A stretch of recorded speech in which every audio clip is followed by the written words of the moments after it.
Before we start the formal part of the meeting, I'm going to ask our governance officer, Barbara, to actually take us through the health and safety issues of the day.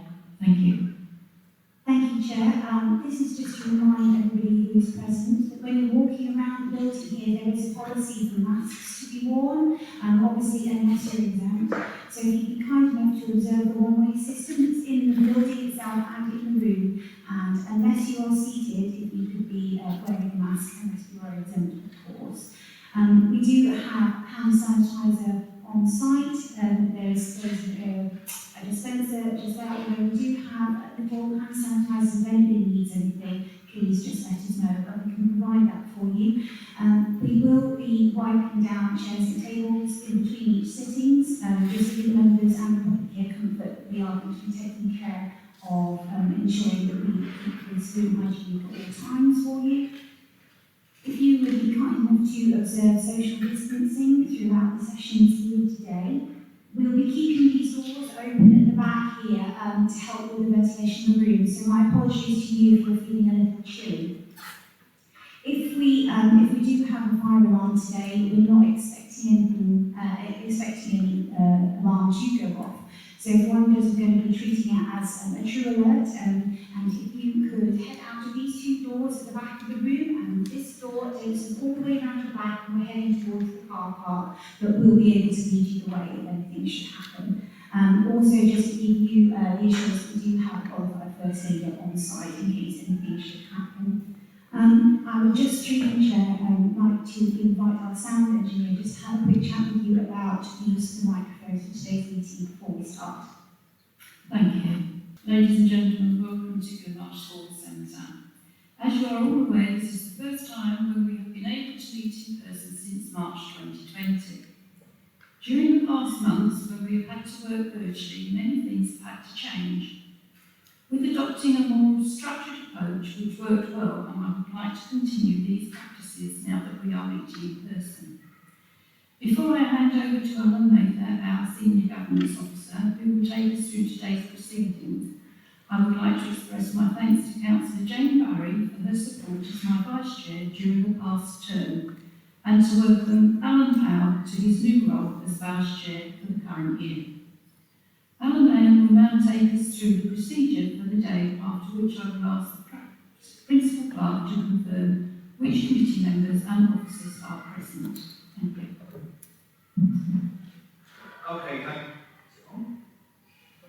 Thank you, Chair.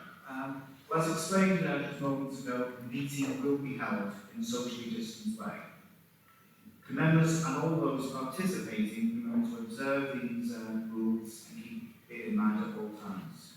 And if you're in any doubt about what's permitted, please ask a member of the government staff. Although today's committee is not being live streamed, it is being audio recorded. And this audio recording will be placed on the Council's website as soon as possible. The meeting itself will run in a very similar way to those which have been held virtually. In particular, the committee will be asked to move sequentially through the different stages when considering an application, so they can make a decision based on all the evidence which you've collectively seen and heard. Family members' votes on the applications will continue to be taken by roll call, and this will be done by the meeting facilitator and Principal Clerk, Nicola Calver. Thank you, Chair.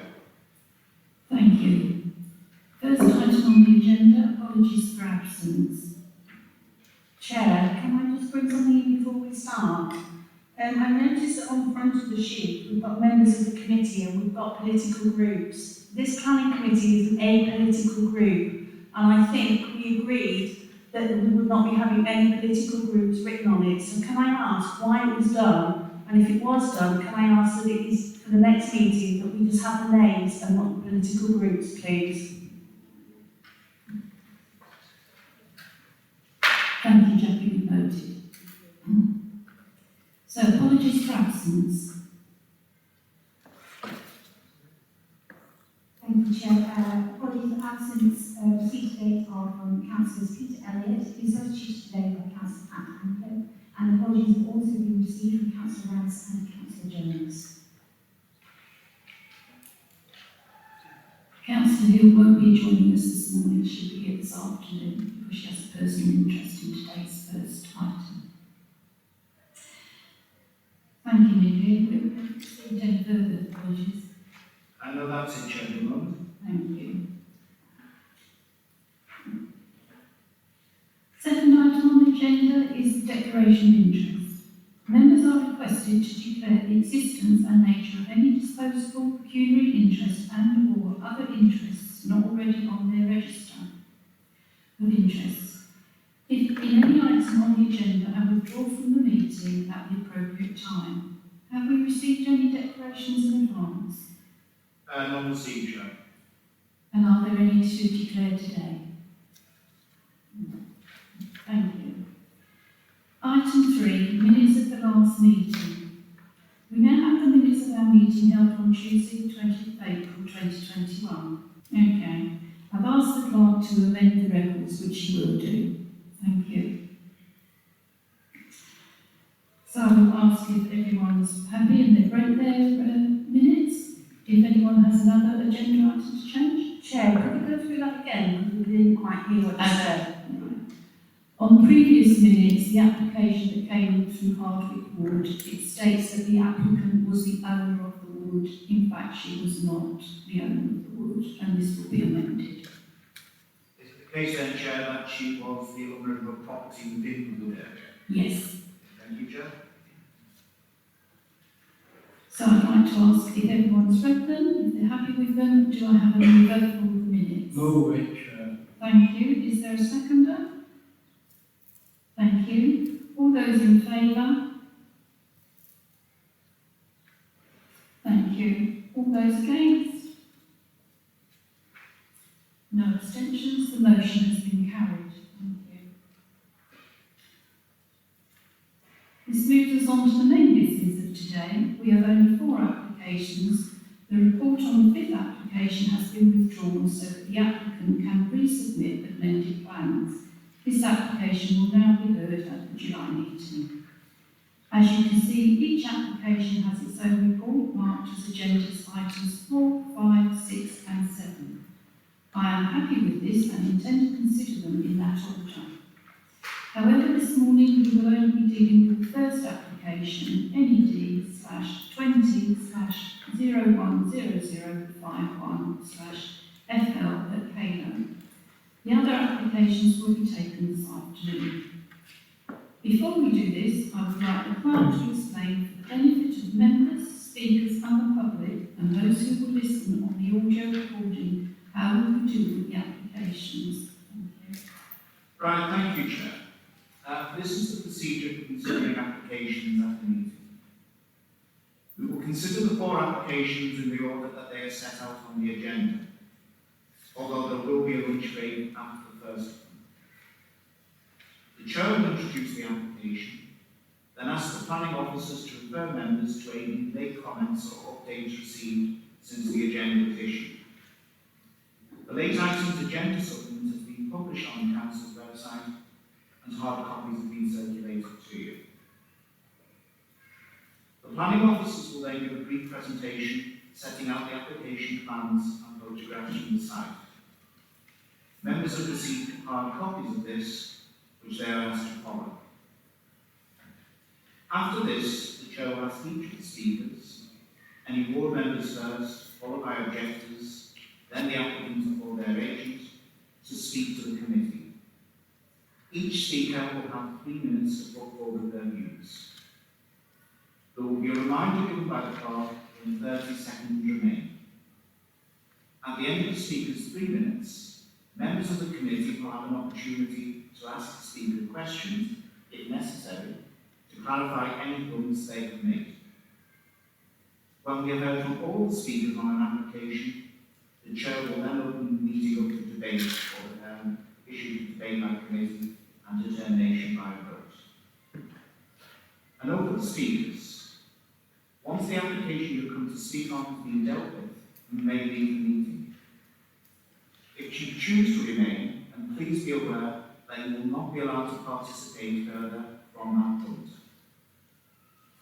As you're aware, this meeting is being recorded, and this recording will be placed on the Council's website. Please note that others may choose to copy this recording on the internet. Thank you, Chair. Thank you. We'll move to item number 4, which is the KO application, and I'm going to hand over to our planning manager, Adrian Kirkham. Thank you. Just briefly, if I may, Chair, I apologise, it's in the agenda on page 3. The title for application 20/01005 is incorrect, and the proper title is as per the officer report, Chair. So I apologise for that alteration at this stage, but the title of the application is now as per that on page 11. Thank you. In line with our normal practice, I'm going to ask the planning officers to tell us about any late comments, reports that have been produced, and for the planning manager to give a brief presentation showing any photos and plans of the site. These are set out in the pack that has been circulated to you. Therefore, I will allow the officers to complete their presentation. I ask members to reserve any points of order or questions about the process until the end. There will be plenty of time for questions later. Over to you. Graham will introduce the item, Chair, and go through the presentation for members. Morning, everyone. So we're just going to take you through the visual presentation pack in front of us. So the application title is Outline Planning Application for the construction of up to 80 dwellings and associated works. All matters reserved except for the access is a major development affecting the public right of way, and we've got amended plans and amended details that have been considered, and further amended plans that the report is based on. So page 2 of the presentation shows the site shaded in orange, and you'll see access from the top road comes down Oaks Farm Lane into the site. The footpath crosses the site from the east and goes to the south of the site. And over to the west is Dark Lane, just to give you a bit of information. So we'll move on to the next slide. So the next couple of slides are the illustrative master plan layout for the site, which shows the access from Oaks Farm Lane, indicative layout with the landscape bundle on the west and southwest, and then you've got the open play space and an attenuation basin to the south of the site. So page 5 is just a bit more of a zoomed in version of the indicative layout. So it's probably quite helpful just to keep that in mind when we look through the photos. So slide 6, this is the access improvement details for Oaks Farm Lane. As you can see, there's going to be 5.5 metre width and then 2 metre footway provided and linking into the site. So slide 7, this takes us to the top of Oaks Farm Lane, and that is a view east on Top Road. The next slide is just a view west along Top Road. Top Road is a 30-mile-an-hour limit, with the speed counter further up on that picture. The next slide, page 9, is the view down Oaks Farm Lane. Now you can see there's quite a mix of uses down there. There's some residential on the left-hand side at the bottom there. There's some commercial premises, and there's a care home facility at the bottom on the right. As you can see, the road is quite unmade at the moment. So moving on to the next slide, we've moved a bit further down Oaks Farm Lane, and you can see the care facility, and the access will be just behind the lorry that you can see in the background there. The next slide, that's just a view back up Oaks Farm Lane. You can see the business uses on the right and the care home facility on the left. On the right side, I think you've got an MOT garage and a repair shop. So it seems quite a well-used business premises and some residential uses. You can see it further up. Now the next slide is a bit further down Oaks Farm Lane, looking back towards where the access into the site will be. And to the right-hand side, you can just see the railings that link to the recreation ground and the care home facility in the background.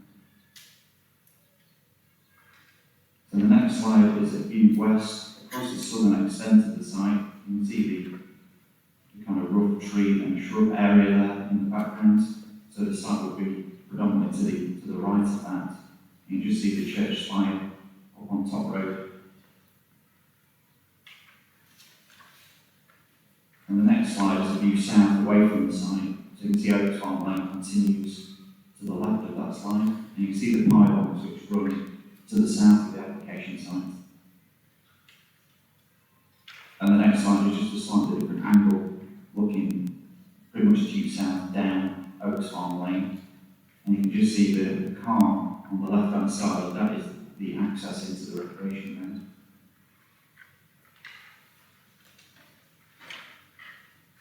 So the next slide is from the footpath where it meets Oaks Farm Lane and goes into the application site. And this is the approximate location of the entrance that will be into the application site. So the next slides that I've got are from the west of the application site, which are off Dark Lane. So we're looking back towards the application site. So you can probably make out some of the properties that are on Top Road on the left-hand side and the pylons which cross to the south of the application site. And I'll move us down Dark Lane to the next slide. So this next slide is taken from a bit further down Dark Lane, and it's view east across the application site. And the next slide is right in the southwest corner of where the original site used to link to Dark Lane. So you can see the pylons and the horses there, but this application site is behind the trees, and you can just make out the properties on Top Road. So now I'm going to cross the footpath, which goes to the south of the application site. So slide 20 is taken from the footpath right in the southwest corner, and you can, if this is a view up towards the application site. And slide 21 is just a little bit further along, and so you can see into the application site there. You can see the care home facility on the right hand side, properties on Top Road, the trees in the hedgerow that you can see. I believe that good specimens will be retained. And this immediate kind of area will be, it's illustrated where the open space and the attenuation basin will be. Now moving on, this is a view north from the footpath. This is close to the western edge of the application site, so you can see the hedge that's been cut right down. Now, the application site kind of follows that route all the way up to a tree which is in like the corner of a hedge to the north of that. So all the application site is to the right hand side of that. So this is a similar view just a little bit further east on the footpath. This is looking north towards the spire on Top Road, and this is right in the southwest corner of the application site.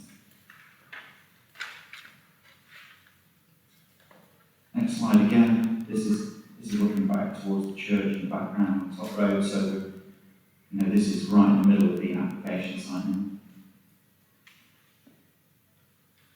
And again, this is looking west, and you can see the pylons in the background. They're outside the application site, just to be clear.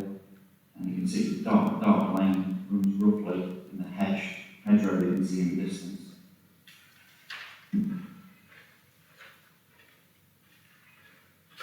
So the next slide, slide 26, just shows, it's taken from the footpath. You can see a smaller pylon, which I believe will be buried or will be at least taken out of service and won't be retained.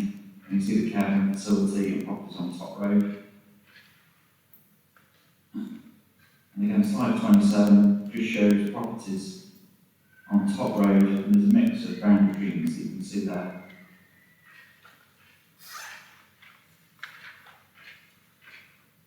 The next slide is from a very similar position, just looking northwest across the application sites. And then slide 29 is just looking a little bit further west across the application sites.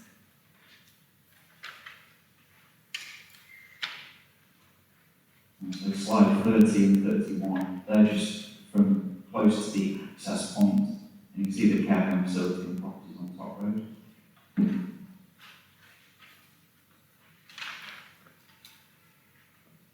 slide 32 is the last photo taken from within the application site, and this is from back where we started where the footpath meets Oaks Farm Lane. So the footpath is on the left, booking the left-hand side of the site, and the carrying facility that you can see on the right.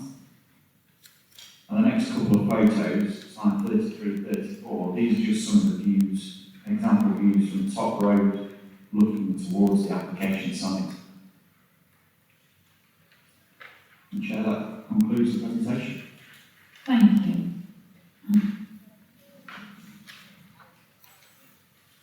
I'm now going to invite the speakers to speak.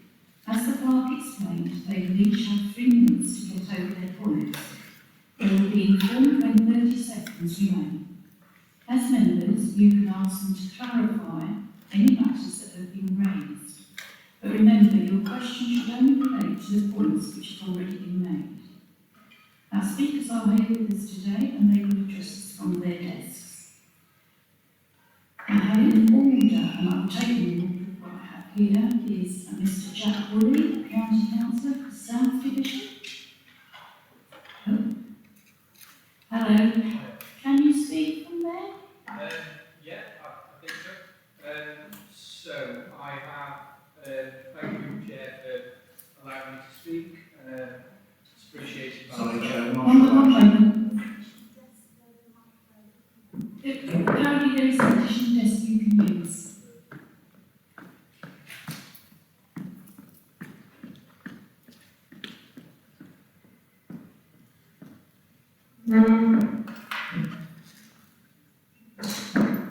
Is that better? Yes, Thank you. Thank you, Chair, for allowing me to speak. It's appreciated by myself and by residents of Calo. I'll be as brief as I can. There are 4 points that I wish to raise. The first one is the issue of traffic on Top Road in Calo. There are, as you will have seen from the slides that were presented to us, there are a number of houses which have on-road parking, as well, and the road is, as many people will know, a main road through to Bolsover, between Bolsover and Chesterfield. It's incredibly busy at rush hour, as well as generally busy, throughout the day, and the parked cars on the road only make that more challenging. Now, I am concerned with, and I speak for residents as well, with the amount of traffic that this new development may add to the road, cars pulling out. I think it poses a danger for pedestrians and for motorists alike, as well as an increased pollution risk to residents in the immediate area.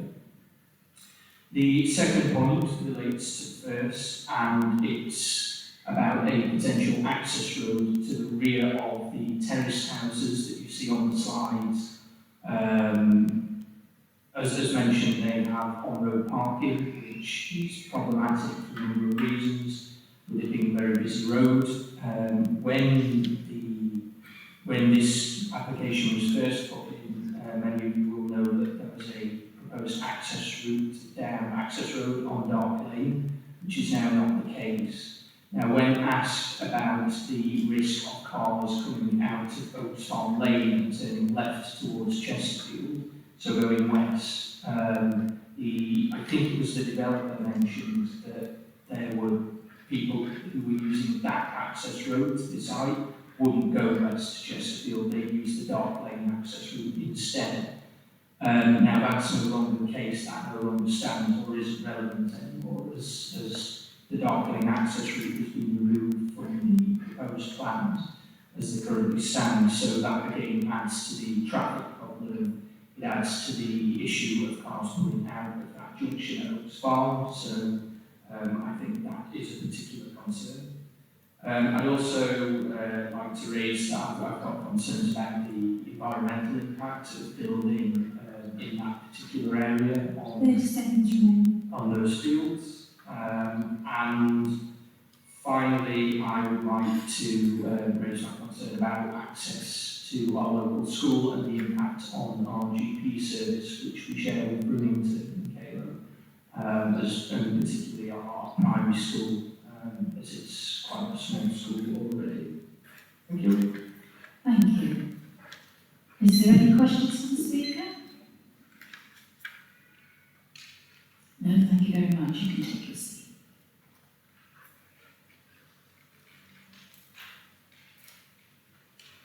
The next speaker I have down is Rachel Rennie.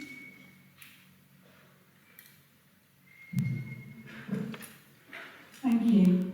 I accept that there's a need for more housing, and indeed there is government initiative for this, but we need to balance this need with our duty to protect nature and the character of the village and surrounding countryside. Calo is still a village and should remain within its current boundaries and not be allowed to spread into open countryside. If we aren't careful, we will end up with just a large urban sprawl as has happened in other areas. The proposal to build on green fields is not an acceptable proposition, and whilst we cannot boast of endangered species, it is an ecosystem and home to trees, plants, animals and insects, all of which need our collective efforts to preserve them. Climate change, again, is a real threat, and again, if we allow trees, hedges and plants to be destroyed, this contributes to this. No amount of remedial planting of lawns and trees can possibly replace existing habitats. The government, as well as having a housing agenda, also has a green countryside agenda, and this cannot just relate to protecting national parks, but relates to all countryside. This need to preserve has particularly come to the forefront as open space is seen as critical to people's well-being. If we allow green fields to continue to be built on, then in years to come it will mean that people will actually have to travel to find such spaces. Greenbelt land should remain that as clear demarcations of villages. The clever alternative, and these are further planning applications later, is the clever alternative to the easy option of building on green fields is the repurposing of abandoned pubs, disused retail and business sites in the area. If we utilise them, it means that there are no big developments to engulf areas. Homes and additional people are integrated into the area, and this has the benefit in these disused areas not becoming blocks in our landscape. I see that the application has been recommended to be conditionally approved, but this does not mean it has to be approved. If houses are to be built, then they need to be very much limited to 10 or 20, as any additional traffic could prevent ambulances or vital staff getting to the hospital. That's not been mentioned yet, and could actually jeopardise lives. 30 seconds remain. Thank you. If it is granted, the site should be limited to the small area around the Oaks Farm Lane and not encroach further into countryside. So, can I just say that, look, let our area become renowned for cleverly repurposing and building on disused sites, not notorious for allowing our lovely countryside to be destroyed. Thank you. Thank you. Are there any questions? No, thank you. The next speaker I have is a supporter, Stuart Ellis. Thank you, Chair. I believe the context I've been asked to speak is to explain why as Calo Hospital we're making an application under Section 106 for a levy, to put it into context for people. Nationally, this has been in place for a number of years through absolutely no malice. I think it's just the complexity of health. Secondary care largely hasn't been engaged with the local development plans. So secondary care being hospitals, it tends to focus around GP practices. However, it was flagged to us nationally by the Department of Health and Regulator that Derbyshire was a bit of an outlier for not accessing this in support of secondary care. Where this is applied nationally, usually around 60% of health allocation is related to secondary care, so it's quite a material proportion that's been missed. We understand the developers in the area is perhaps seen like something new, but it's not what we've been trying to work with planning teams for the last couple of years to make sure we're doing a joint approach. So nationally, there's a little bit of a tendency to throw it to solicitors and let legal teams argue it out. And it usually ends up with a judicial review, which we think is wholly unhelpful in a joint care Derbyshire approach between health and local authority. So what we've done is adopt a national model that tends to be used in this process, which makes a direct link between household population growth and the increase in housing and the impact on services at the hospital, because as you can imagine from millions of data sets nationally, it's very easy to make that correlation. We're only making requests where those postcodes have a direct link with the hospital, and what we've done is set out the way in the financial model for it. We can quite easily demonstrate that as the population increases, the way the funding works is we have a 2 to 3 year lag between that funding coming back into the hospital. So what that does is delay our capital build, so things like the £27 million redevelopment of PD, there's another 30 salaries to go on the back of emergency activity. All of those things, that funding gets drawn temporarily in supporting temporary staff, which isn't for patient care, and over time it does resolve. So it's not that we expect an ongoing contribution that's for health to sort, it's a short-term direct impact that you get the correlation from new housing going up. And that's why we made the application in section 106. So we don't believe that it's an organisation for us to have a view positive or negative to community development. 30 seconds remaining. The housing should go ahead, but we want to make sure that we continue to deliver services and that there's an appropriate contribution from developers who will put additional housing stock into the market, which we understand the need for. Thank you. Are there any questions? No, thank you. I've got one last speaker, that's the agent, Darren Abbott.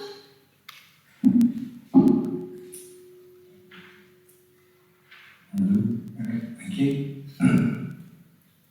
Thank you for the opportunity to address the committee today. I'm Darren Abbott, PLP Planning Limited, representing the applicant Woodall Homes, who is delighted to have the opportunity to progress the application signed to Farm Lane, Caler.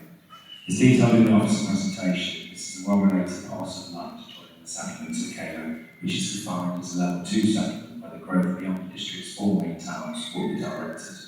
In this regard, the proposals will form a logical and sustainable extension with access readily available to local services, facilities and amenities. The proposals seek outline planning permission, reserving all matters for future approval and safer access, which will be followed as follows.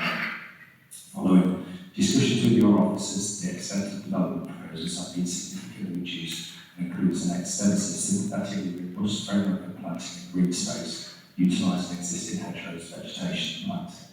The location of the development correlates appropriately with the settlement edge, being infilled with hill form to 3 sides, avoiding extending south of the line of houses on Dartney and beyond the built edge defined by the business units on the proposed farmway. As set out on the indicative master plan, the development as envisaged will deliver a choice and mix of modern, energy-efficient homes. This will include bungalows, which not only meets general housing need but offers provision for people with disabilities and or for those wishing to downsize, thus potentially freeing up larger housing stock as is advocated in the National Planning Guidance, as well as a 20% affordable housing provision, of which there is a significant shortfall in the district. Multifunctional green infrastructure and landscape corridors will provide accessible green space and new recreational routes connecting with local footpaths used by new and existing residents of Caler. The application is supported by a robust assessments concerning various matters. In particular, this includes a thorough transport assessment which considers and demonstrates the appropriateness of such developments on the surrounding highway network, including that it will be acceptable in terms of capacity and safety matters, as well as a landscape and visual impact assessment, which concludes the 10-year impact will be limited and an attractive, well-designed development can be delivered with new housing concept alongside and in the context of the built area of Caler. As mentioned, we have worked closely with officers and key statutory consultees throughout the application process to ensure compliance with relevant planning policies, resulting in no statutory objections against the scheme. This includes county highways, the local leaf flood authority, the Environment Agency, Coal Authority, Derbyshire Wildlife Trust, the Council's Environmental Health Team and Yorkshire Water. 30 seconds remaining. In conclusion, being minded of Caler's strong sustainability credentials and no objections from statutory consultees have been raised, and the provision of robust evidence clearly supports the proposals and approach applied, we would welcome your support in backing your office recommendation, particularly in the absence of any significant or demonstrable harm. Thank you. Thank you. Are there any questions? Yes, please. Councillor Foster? Thank you, Chair. Mark Foster, member Good morning. My question is regarding the transport Woolley, the first speaker, brought up under the second point, and also on what's mentioned on page 15 of the back, which is the parish council response. And it's all about Dog Lane, originally being in the original plans. That's now been taken out, and we're only looking at Oaks Farm Lane as an access and egress. They state in the, on page 15, the parish council's response, and I read it as such, but it's their response, but just if you could provide some clarity on this. It says the transport assessment has only been considered using both access points, and now that's been withdrawn, so the current transport assessment doesn't include the single access point. So, probably a simple question, but I don't know. Thank you. Yes, essentially is, as is set out in the presentation, and is before the council today. The application was for a much larger site, a higher application for full components and now one component, which two accesses were proposed. Now, the quantum of development at that time was in the order of 250 units, which obviously been significantly scaled back following discussions with the officers and consultative responses to 80 units. Now, as a result of that, there is a requirement for the second access off Darley by virtue of the fact that that is now remotely removed from the connectivity to where the extent of the site boundary is. An updated transport assessment was submitted with the revised scheme just to bring up to speed the discussions with the County Highways Authority in terms of their methodology for calculating trips and the like, and also the access arrangements. And of course, they're content that the development as proposed of the Oaks Farm access alone is acceptable in their view. Thank you. Councillor Armitage. Thank you, Chair. I'm Councillor William Armitage, there's one or two things that worry me. You mentioned about the sort of environmental things. I noticed that in your plan, you never mentioned anything. Sorry, Councillor Armitage, should you speak directly into the mic? Sorry about that. Yeah, you mentioned that there are you don't mention any charging points and what have you. The other thing is the approach to it. It's unadopted road, am I right? What do you intend to do about that? Thank you. Yeah, there's 2 points there. So in terms of the Oaks Farm Lane, that will be brought up to a adoptable standard with footways and safe vehicular and pedestrian access into and out of the site. And the charging points, the developer, who is essentially the applicant, offers those on all of their properties. Now, of course, the application form is in outline form at this point in time, so the detail of the specific scale of homes, layouts of the properties will be subject to a subsequent reserved matter submission, which that detail will be put forward in that time, and in all likelihood secured by condition as well. Yeah, if I could just come back on another point. And the runoff, all these houses, all this tarmac and what have you, you put on the plan that there is a settlement pond there, and it's right next to a broken, what shall I say, some woodland and what have you. Well, if you're going to have all these cars, and you're going to flash one of these real heavy downpours, I submit that this isn't suitable as it is, and the contamination getting into this watercourse as it is. Thank you. Yeah, so the application is supported by a flood risk assessment and drainage strategy. Again, just to remind that the proposal in its current form is outlined, so the indicative master plan for you is just that. And of course, the detailed design will follow by reserved matters. The relevant calculations within the flood risk assessment will be such that any output would be better to greenfield runoff rates. Of course, the drainage strategy will include interceptors to ensure there is no contaminants running off into any water courses or the like. So the details in terms of exactly the location of any drainage infrastructure in terms of swales or detention basins and the like will be detailed on a reserve matter submission, but as a general indication of the indicative matter, that gives you a little bit of a steer as to what is envisaged at this point in time. But the point being, these are all estimated, and when it does rain, and go ahead with the output, what happens if the estimation is wrong? In terms of the site itself, so it's identified by the Environment Agency's flood zone 1, so that is by default the best place that you could possibly be for development is the least likelihood of flooding in development areas, and the National Planning Policy Guidance directs all development to flood zone 1, then cascading to zones 2 thereafter, in some instances flood zone 3, which is the worst case. The Environment Agency, the local lead flood authority, Yorkshire Water and the Council's drainage engineers have all raised no objections to the detailed assessments by specialist drainage consultants that have been submitted, and those backed up by full calculations to demonstrate that the development function appropriately in due course, subject to obviously further detailed assessment. Thank you. Councillor Thank you, Hall, then Councillor Moore.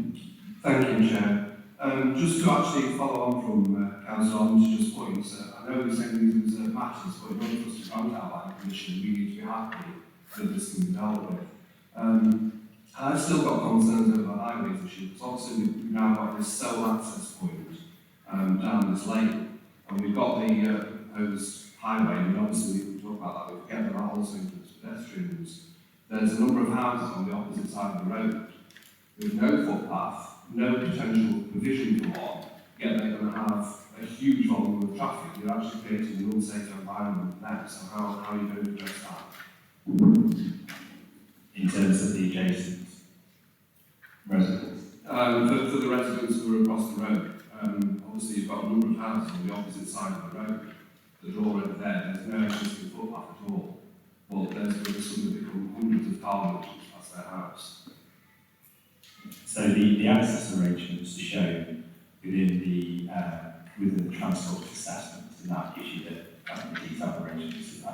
If you've got it down, it's shown on page I'm not actually seeing anything that addresses that particular issue. Now, if off-site highway works were required by the county council, then there's potential there that contribution or indeed a grabbing condition could be included on the planning permission, but that hasn't come forward. So the county council as a statutory consultee, as the highway authority, haven't requested additional works beyond the site boundary. They've obviously considered the transport assessment proposal put forward and considered that those are safe and there will not be an impact that would warrant an objection or a suggestion to refuse on the planning permission for that proposed scheme. Yeah, I mean, we know historically how those assessments was possessed of the half of this stuff, which is why we're raising it as a concern now. And obviously it hasn't been looked at, which is a concern to me, but thank you for your answer. Councillor Nickett. Heavily good minutes at the time. I'm just very concerned about when the traffic survey was done, 8th of September last year. And as I think we're all aware, the traffic on the 8th of September last year bears no resemblance to traffic in normal in those times. I'm very concerned about that. I've also noticed that the county archaeologist asked for a geological survey to be done. I just wonder if that's been done. Yes, thanks. So in terms of the transport assessment, you're correct, that was carried out in September last year. Now, the tread rates were at about 90% of their regular flows at that point in time. The methodology for understanding the impact on the highway network was discussed with the county council, And what has occurred, and this is just specific to Derbyshire, obviously it's across the board in the last year or so, they added a growth factor to the data that was observed on the ground. So the last 5 or 6 years worth of DFT data, the Department for Transport data, was reviewed, and that was compared with the data that was observed in terms of the trip rates in September last year. Now, where the observed from the transport consultants data was higher than that of the DFT data over the last 5 years, that remained as such. Where the data in connection with this application was lower than DFT results, there's a growth factor added to that. So essentially, the data that's being put forward is a worst case scenario, and the county council were accepting and that's comfortable with that methodology. Now, in terms of the archaeology and the geophysical work, the county archaeologists accept that in all likelihood archaeology or the archaeology likelihood will be low. There is a condition on the draft planning commission that talks about it as key investigation, which would include geophysical surveys and also, if required, thereafter trenching. Thank you. Any further questions? Thank you very much. Colleagues, we'll now move on. You have the opportunity now to put questions to the planning manager and other officers about this application. Again, I would like to keep this part of our proceedings focused on getting clarity about any points that you are not sure of. Once we have done this, we can have our discussion about the application based on all we have heard and read. For that reason, members, I would be grateful if you would not move any motions at this stage. Let's wait until we've had a chance to make our assessment and to be sure that this happens and avoid any confusion. I've once again asked the clerk to highlight this point. If anyone indicates that they wish to move the motion before I have said that would be possible, I will be prepared to take them. The same rules apply. Thank you. Are there any questions for our officers? Yes. Councillor Armitage? Yeah, it's a question for Greg. On photograph 21, in the corner, the right-hand side, there is a piece of uncultivated land. What is it? Is it a gas hole or is it a drainage point? I just wondered what it is. 21, just below the hedge. Councillor Armitage, is it this piece? Yeah, that's it, yeah. Right. It's kind of hard to make out. It looks like just a pile of grass or something like that. I believe that's not in the developable area, that's in the kind of open space area that's proposed by the development. And any assessment, if it was coal or any issues of land contamination, that was picked up on the reports that were done by the applicant. Nothing to do with the large gas reservoir underneath it all. I don't believe so. Like I say, any reports done by the applicant would have been checked by the coal authority. No objection raised to that point. Well, that's all not, nothing to do with gas, because it would be like sitting on coal, wouldn't it, otherwise? I'm sure gas mitigation would be factored into the design of the properties that are building regulation stage.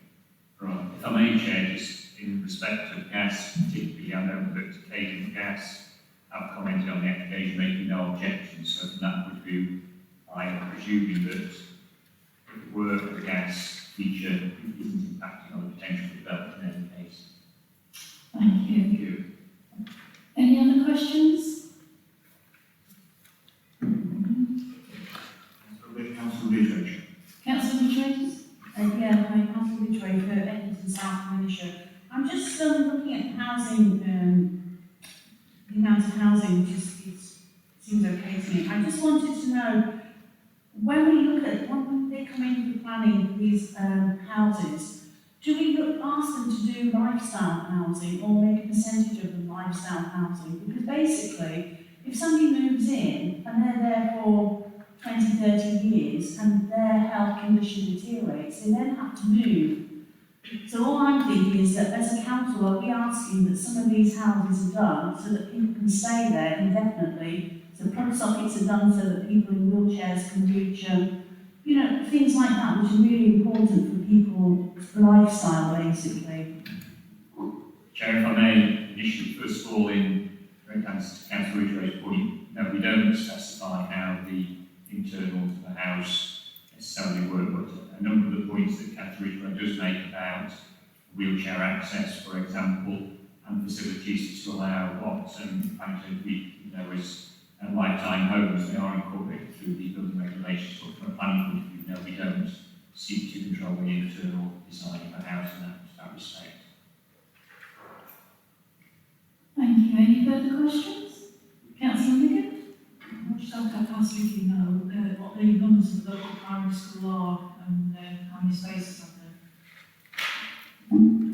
there. Again, whether Graham can add anything to this, I don't know, but in terms of the infrastructure, the responses that we've received are set out in the report, and members will know that in terms of neither primary nor secondary education, have the county council as the infrastructure body sought any 106 contributions in this case. Initially, I believe there was a request for secondary education provision, but in terms of the amended plans, that's been removed. And the only section 106 requests as it stands were for the library contribution in respect of paragraph 4.24, Chair.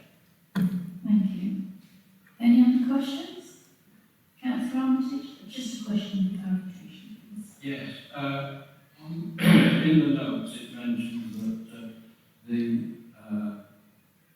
site is outside the settlement development limit of Cambridge, and it's not mentioned as a site of development as set out in the old North East local plan, and it's not mentioned in the new North East emerging plan. Would I be right in this? That's correct, Chair, yes. So it's outside the settlement development limit? That's correct, yes. Thank you. Any other questions? No, thank you. Okay, thank you, officers. And that leads us to the final part of the process, our discussion about what we've heard, what we think, and what we want to decide. But before we go any further, I would like the clerk to remind us of our motions. Right, thank you, Chair. Please bear in mind, members, that a motion must be moved and seconded before a vote is taken. If an amendment to a motion is moved and seconded, then that amendment will be voted on first. If a motion is to be moved which goes against officer recommendations, then the member who has moved the motion must give the reasons for doing so.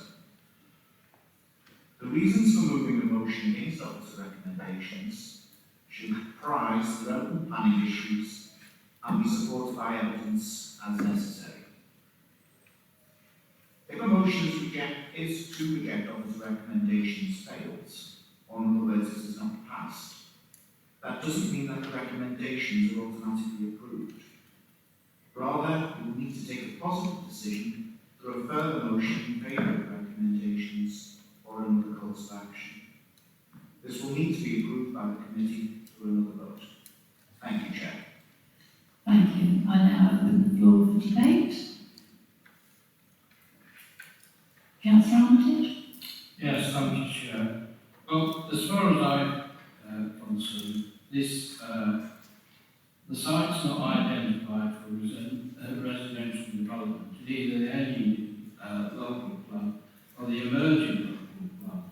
It's also outside the settlement development limit for Cambridge. That, as far as I'm concerned, it's unacceptable for a development to take place is against all the rules which we've had and we've always applied to other sites. Thank you. Any other comments? Councillor Hancock? I agree with Councillor Armitage actually. Yes, they're kind of trying to neatly fit things into what it legitimately isn't.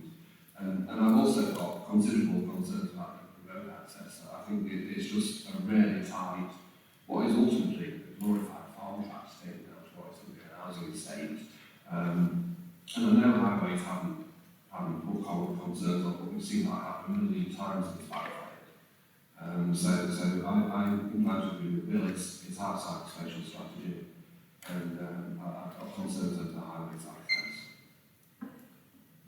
Okay, anybody else? Councillor Foster? Thank you, Chair. I've got a lot of sympathy with the two previous speakers. And I've got concerns myself about the traffic, school numbers, doctor's appointments, and perhaps more than that, I've got a lot of sympathy with the comments made by campaign for the protection of rural England. But, you know, I look at this and a lot of these issues have already been addressed.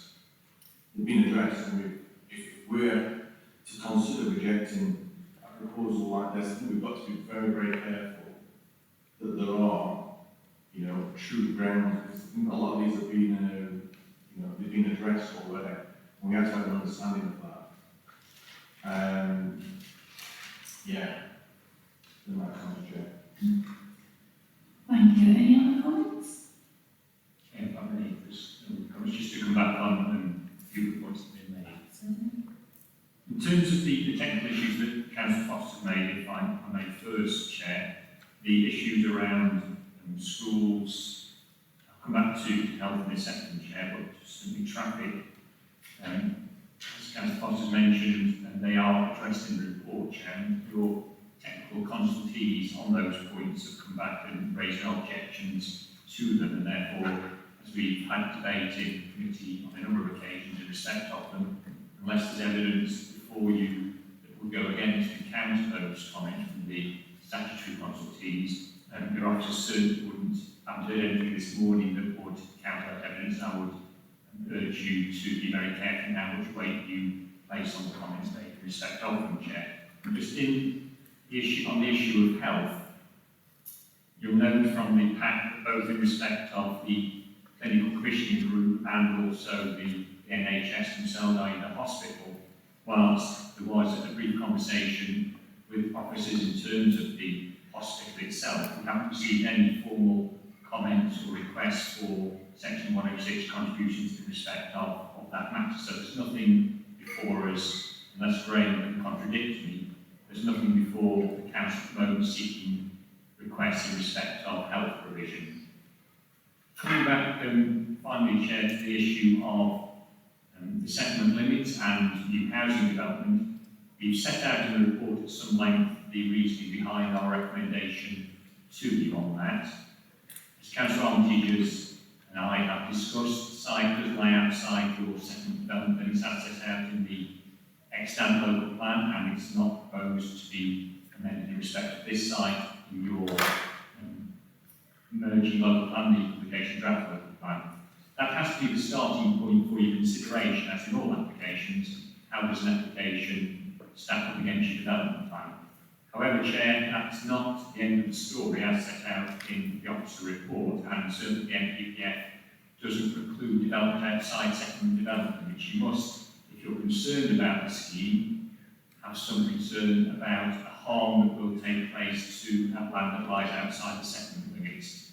And as we've set out in the report, Chair, the advice we have from our landscape consultant is that there is no particular and special harm to the area now included within the application site, although that was not the case and the application was originally submitted.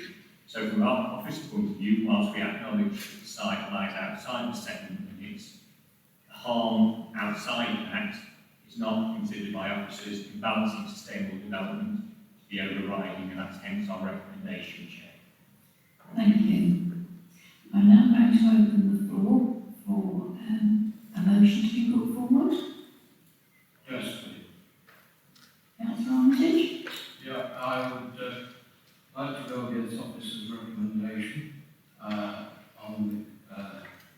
site and is not identified for residential development in either the NED local plan or the emerging local plan.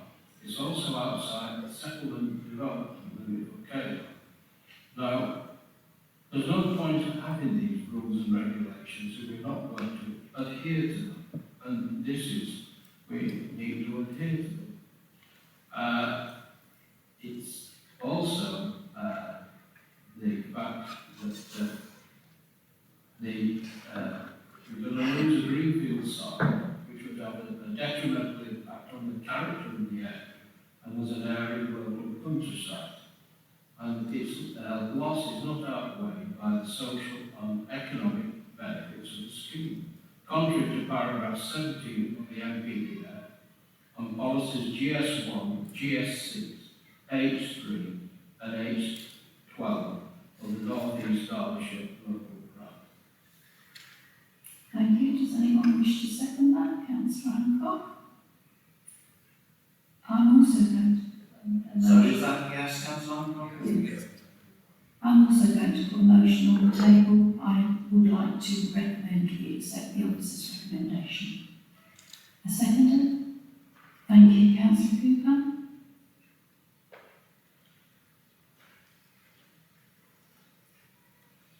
And before any votes taken, guided by Alan, but if the motion to go against officer's recommendation is placed to members of this well, some clarification on that before that motion is put and voted on.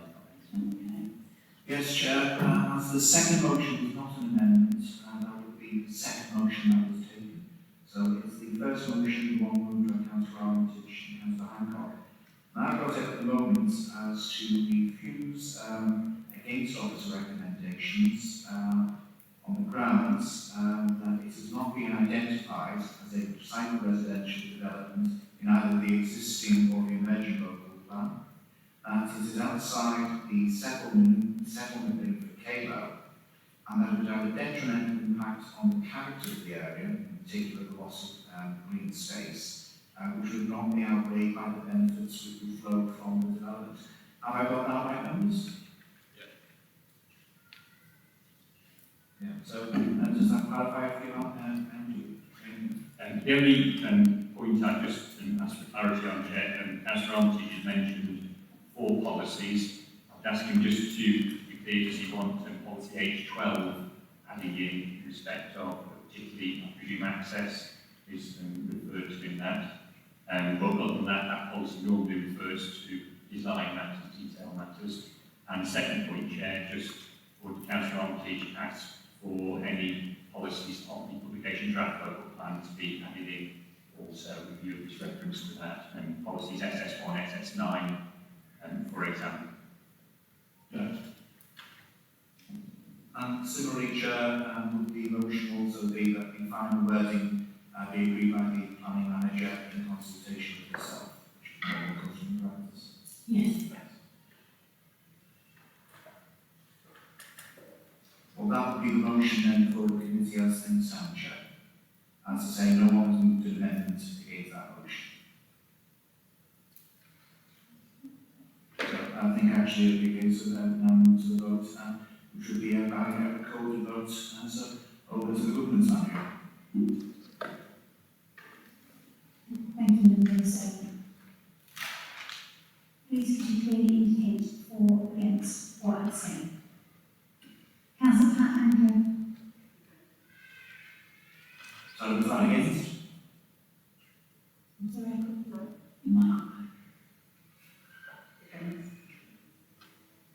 Councillor William Armitage. For. Councillor Andrew Cooper. Against. Councillor Mark Foster. Against.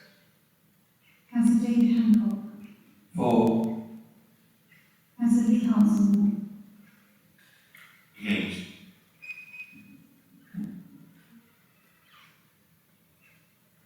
Councillor Heather For. Councillor Mo Potts. For. Councillor Alan Powell. Against. Councillor Jackie Whitburn. Against. Councillor Diana Wright. Against.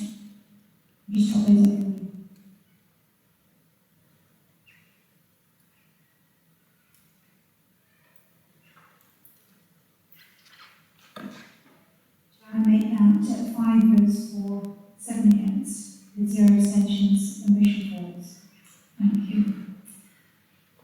Well, that then leaves you then, Joe, with the second motion on the table, which is to accept the application to approve the officer recommendations on what I've set out in the report. Application? Thank you. I'll now leave the recorded vote again. Councillor Pat Angle. For. Councillor William Armitage. Against. Councillor Andrew Cooper. For. Councillor Mark Foster. For. Councillor David Hancock. Against. Councillor Lee Carlton. For. Councillor Helen Biggett. Against. Councillor Mo Cox. County Clark Evans against. Against. Councillor Alan Powell. For.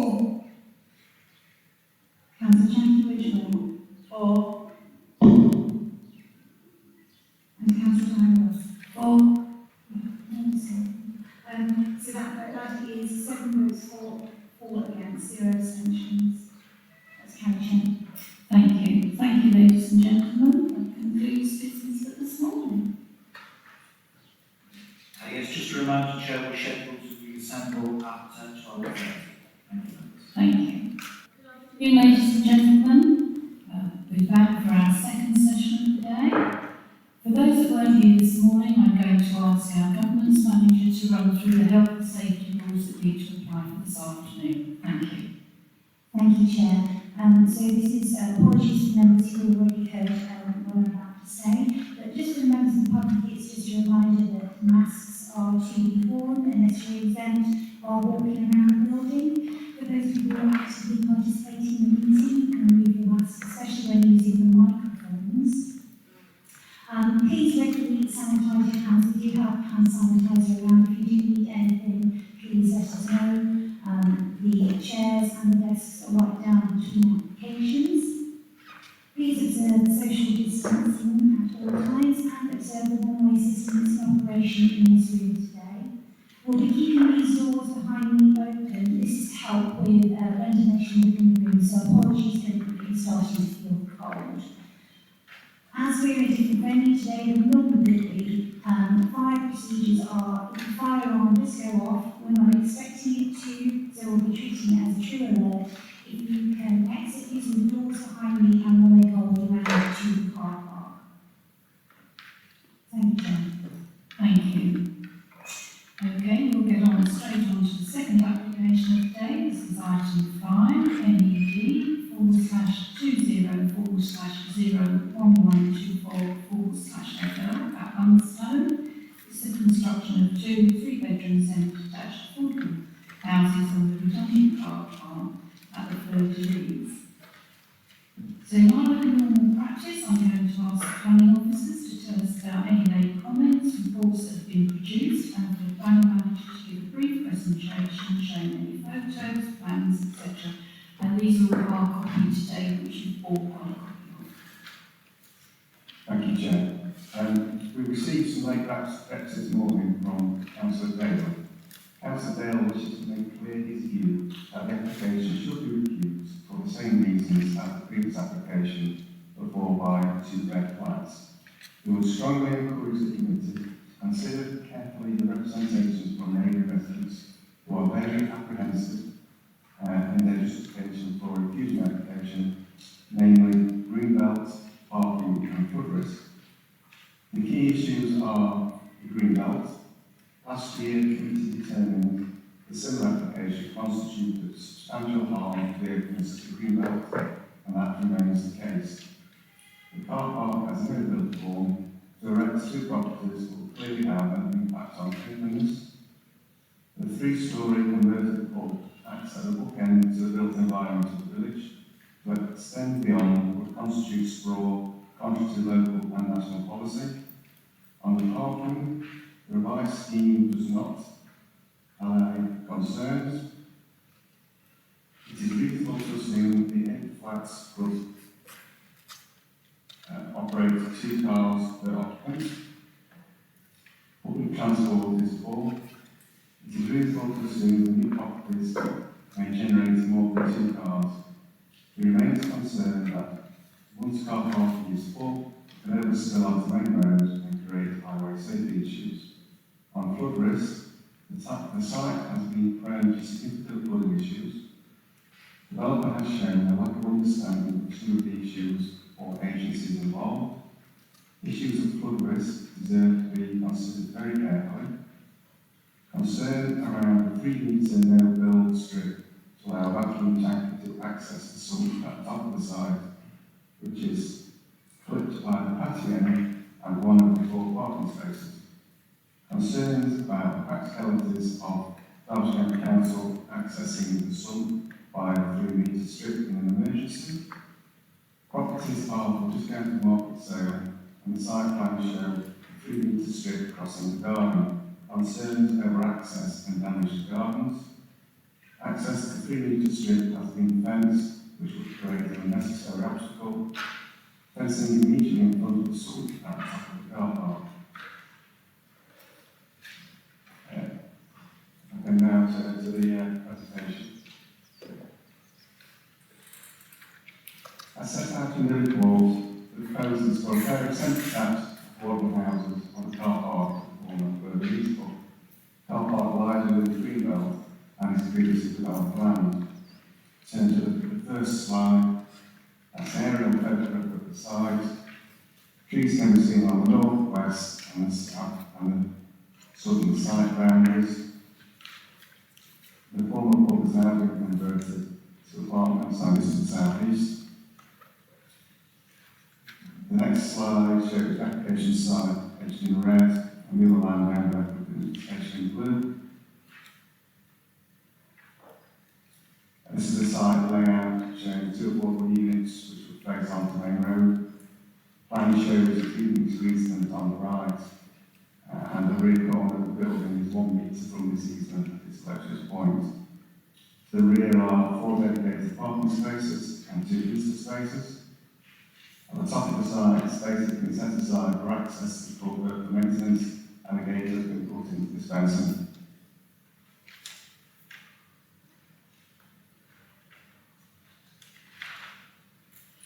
Next slide shows the elevations and floor plans of the semi-detached units.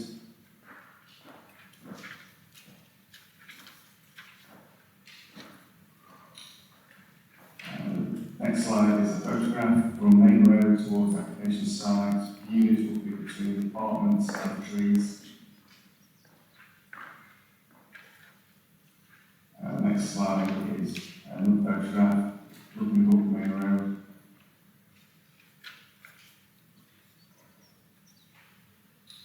This is the next slide is a unit site from the opposite side of the road. The unit site is approximately where the white container is in the photograph. Next slide is a view looking back towards the apartment building. The units will be to the right of the narrow fencing in the centre of the photograph.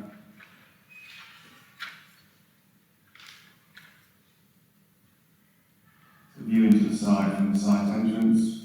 Car parking photos would be approximately where the blue van is located in the photograph. Next photograph is another photo from the site. This is the fence at the top of the site, and you can just see to the right of the blue container is the gate and the fence which will access the courtyard.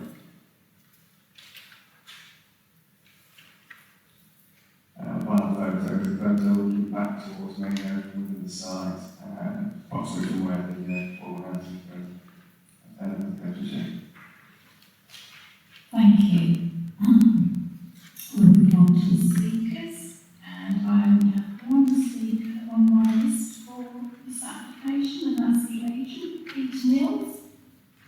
Could you read the to now? Not really.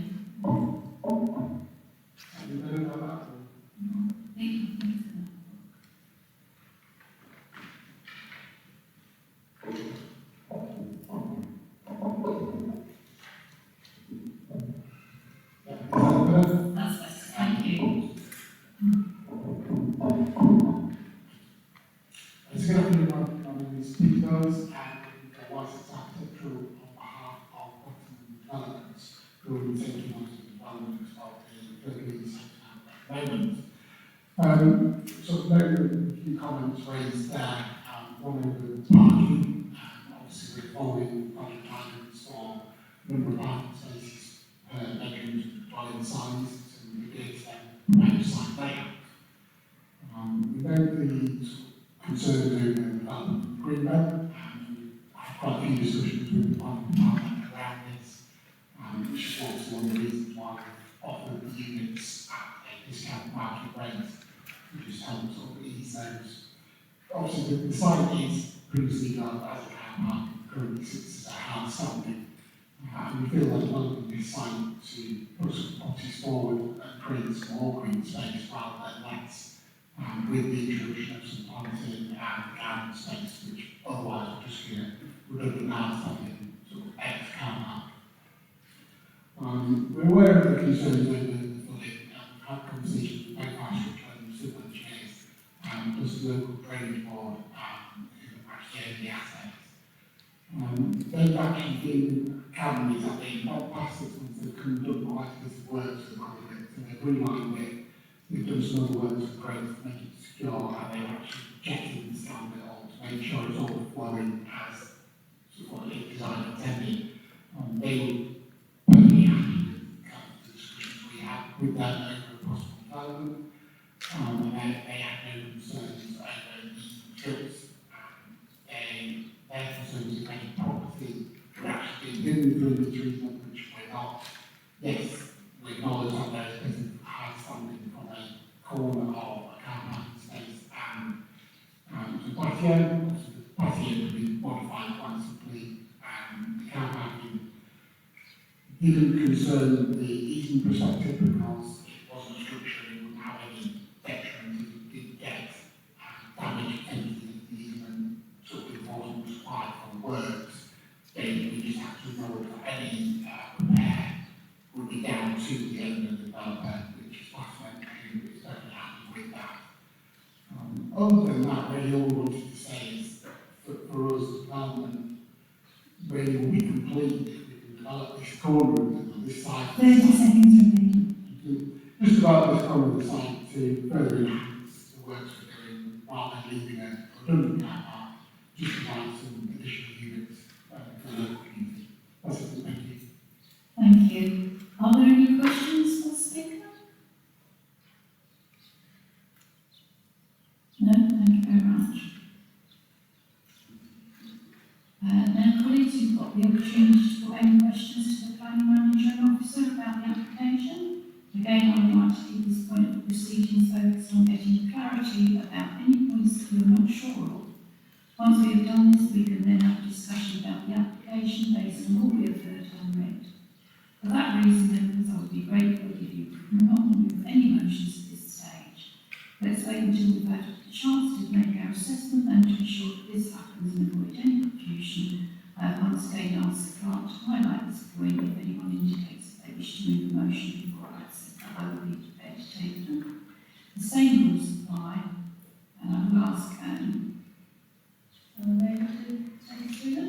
I think actually, Chair, so that we can branch it on to them, it probably is now a point, I think we could want to ask other members have got any questions to the planning I manager. do beg your pardon, I'm ahead of myself. Are there any questions for the planning officers and manager? Councillor Hancock? Thank you, Chair. Apologies for because obviously I wasn't on planning last time this came here, but I have heard on the history. And fundamentally, I've not really seen any major difference between this and what Cambridge Planning Forums turned down. So for someone who's screened as the second iteration and not the first, why should we be accepting this one in the previous one? Yeah, thank you. Fundamentally, it's a different application, it's a different applicant, and it's a smaller building that it's 2% detached units rather than 4 two-bed flats. That's the assessed point to me. Any other questions? Yes, please. Councillor Watson and Councillor Armitage. Just a quick one, top of page 17, and it is only a small point this for the officers. He mentions the high need and demand in Rockfield, well, there's nothing in these papers to show that, although it might be an accepted position for the officers. He says the high need and demand in Rockfield, and took it on in the smaller surrounding villages. This is not in Rockfield, it's in the parish of Munster. There's a high need in Sheffield, there's a high need in Chesterfield, so I don't know if we've got the same. Apologies in that case. We've consulted the council office on this, and in terms of the affordable housing need across both the parish office and on the list, obviously the need. So again, apologies, it's not clear in the report. Councillor Armitage? Yeah, thank you. I'm a bit concerned about this access to the sun, to get the large tanker in there. It's got to go across somebody's garden, basically. And there's nothing to stop and say, no, you're not going across there. And, you know, it is prone to flooding, this particular culvert, and, you know, it's got to be able to be serviced. And I am concerned. Thanks, Councillor. My understanding is the salt at the top end of the site, which is shown on the photograph where the gate is, and there is shown on the top of the plan the access path, and so that the bathroom tank can get in and access to something from the top of the site. Thank you. Are there any further questions? Councillor Hancock? Sorry, Chair, it's kind of leading on from that one. It concerns me that we're contemplating putting buildings so close to something that we know needs regular maintenance to stop flooding. To me, it is almost attempting fate, isn't it? It's kind of saying we know there's a problem here, and we're just trying to find things to mitigate.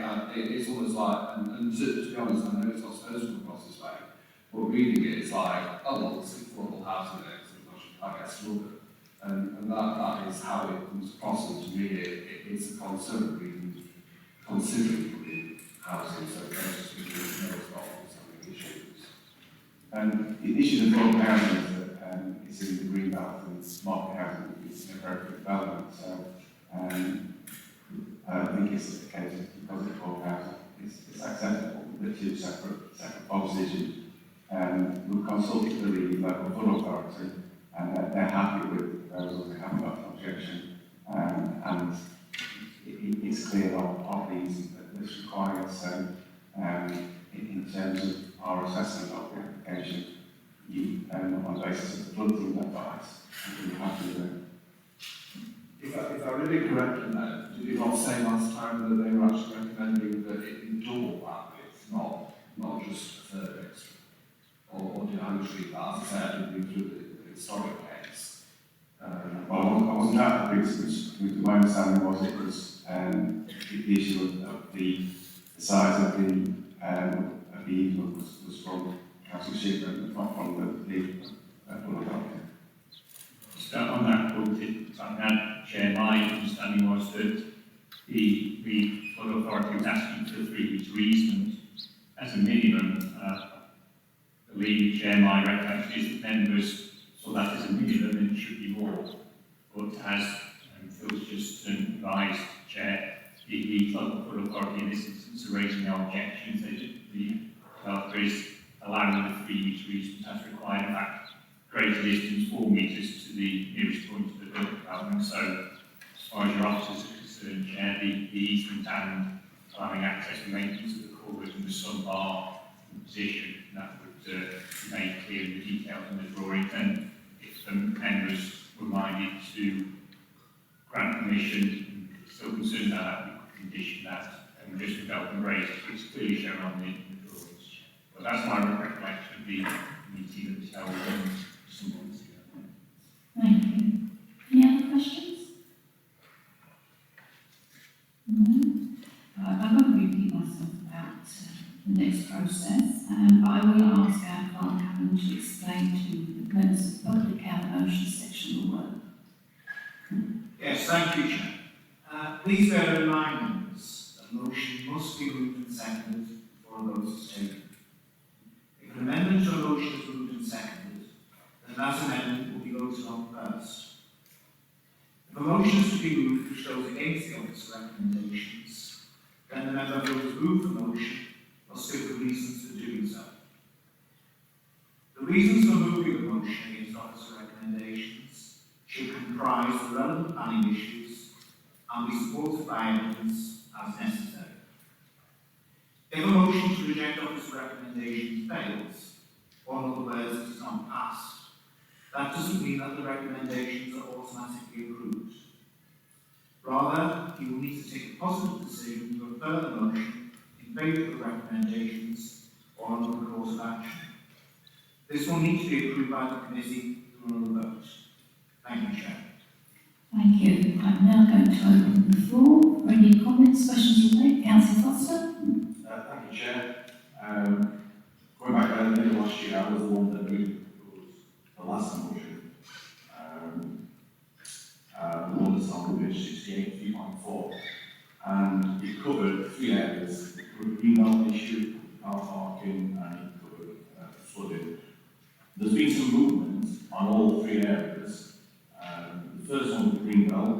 We moved away from the flats, and we moved towards what we call affordable housing. So these 3-bedroom semis, much opposite the way we call about this housing scheme, but they're now affordable housing with advice that the applicants or the agents have received from our officers. So there's been some movement there. For me, on that issue there, and that still does not constitute the very special circumstances that's needed to outweigh the harm to the green belt. So that one still stands. And the second one, which is the local car parking, we looked before when we discussed it, that's 4 2-bedroom flats, which we decided would be roughly 6 to 8 cars. That's now 2 3-bedroom properties.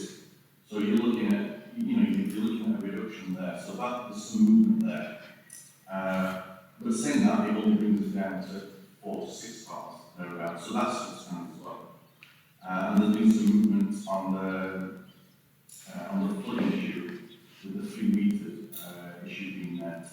So for me, looking at the previous motion to reject officer's recommendations on a previous application, these stand on this same application, and especially the one, the first one, the harm to the green belt. Thank you, Chair. Thank you. Any other comments? Councillor Armitage? Thank you, Chair. I agree with everything that Councillor Foster has said, especially this flooding problem that seems to be fairly frequent. Instead about going and doing maintenance work, well, we all know the maintenance work will be if it's flooded, and that'll be too late as far as these new houses are concerned, and also the road, because that will be flooded as well, as we've seen on a number of occasions.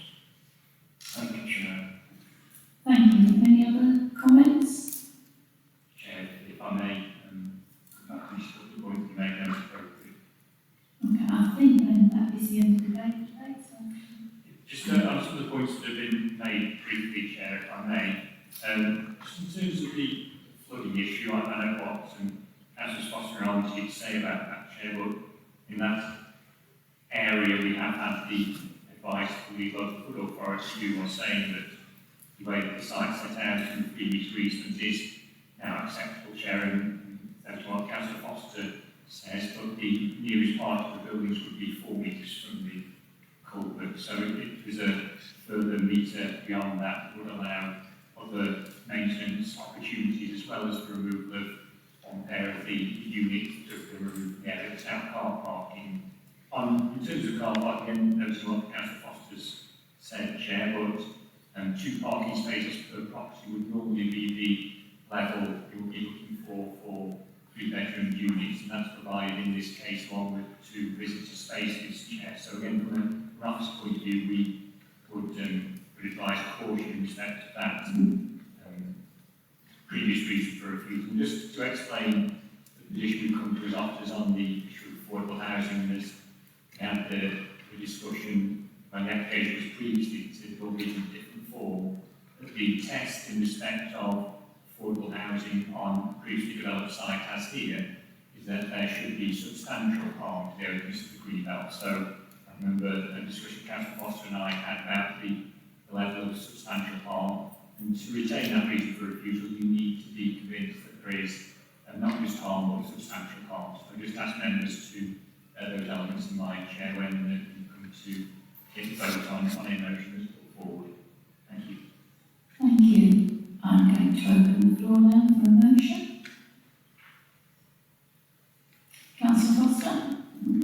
Yeah, thank you, Chair, and thank you for that from our officers.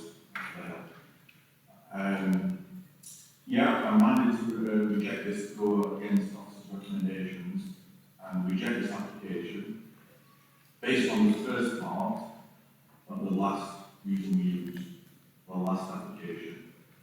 That it's unacceptable and it does constitute substantial harm to the greenbelt. So it's our job here, take the advice from it, it's our job here to weigh up whether it's substantial or not. And in my view, it's still substantial, it's the same as before. Thank you. Have I seconded the motion? Yeah. Councillor Armitage? Thank you. I also put a motion on the table that we accept it with the conditions. Thank you. Chair, just one final point further to Councillor Foster, I presume as previously we'll take that motion first. Just for clarification from Councillor Foster, the motion in respect of the previously refused application reason 1 only, and just the other point of clarification, Chair, would Councillor Foster still wish to leave in the wording as by reason it's located on the site close to the highway in particular? I think so, yeah. So it would just be that one, yes, thank you. Just to clarify, Chair, at the moment there's only one second motion. Your motion you moved, but we have to have a second. Thank you, Councillor Chair.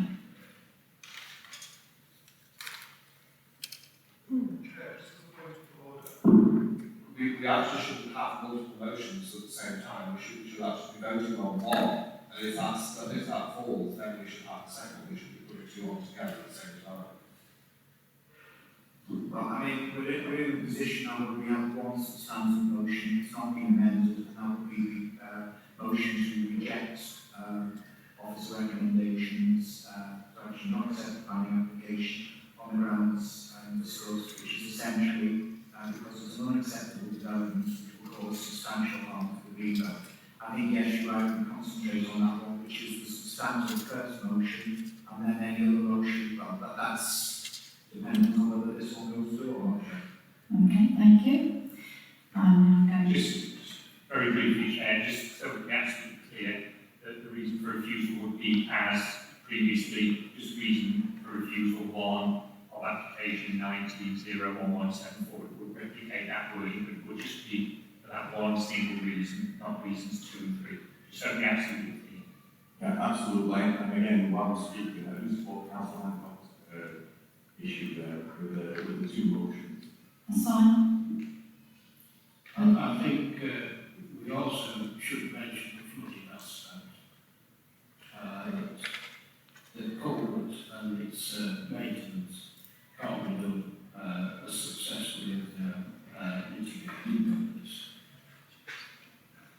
Are you comfortable with that, Councillor Foster? Perhaps we could hear a little bit more, again, from the officer, and explain that whole situation again, so we're all clear on that before we decide to add it.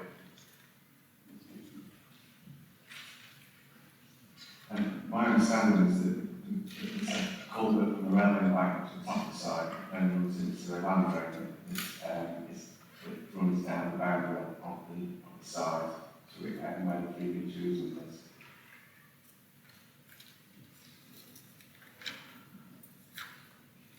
6 months even before these hours.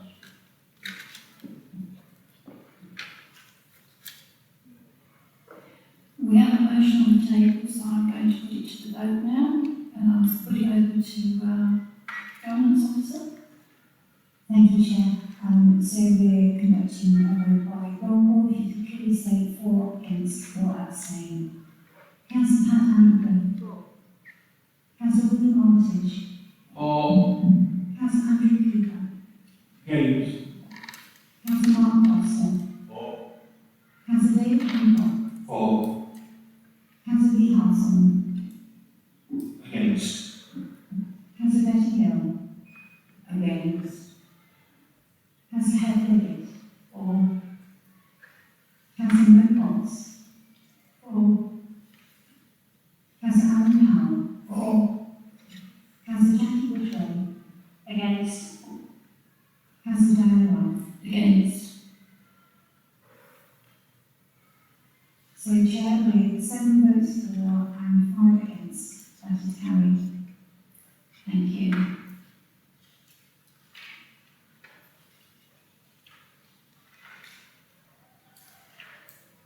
Okay, that's, the motion has been successful in refusing the officer's recommendations, and I thank you all for that, and we'll move on to the next application.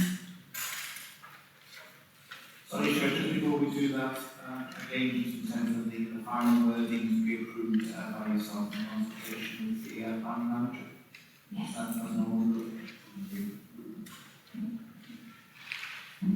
Chair, Gary Hopkins would like to. Yes.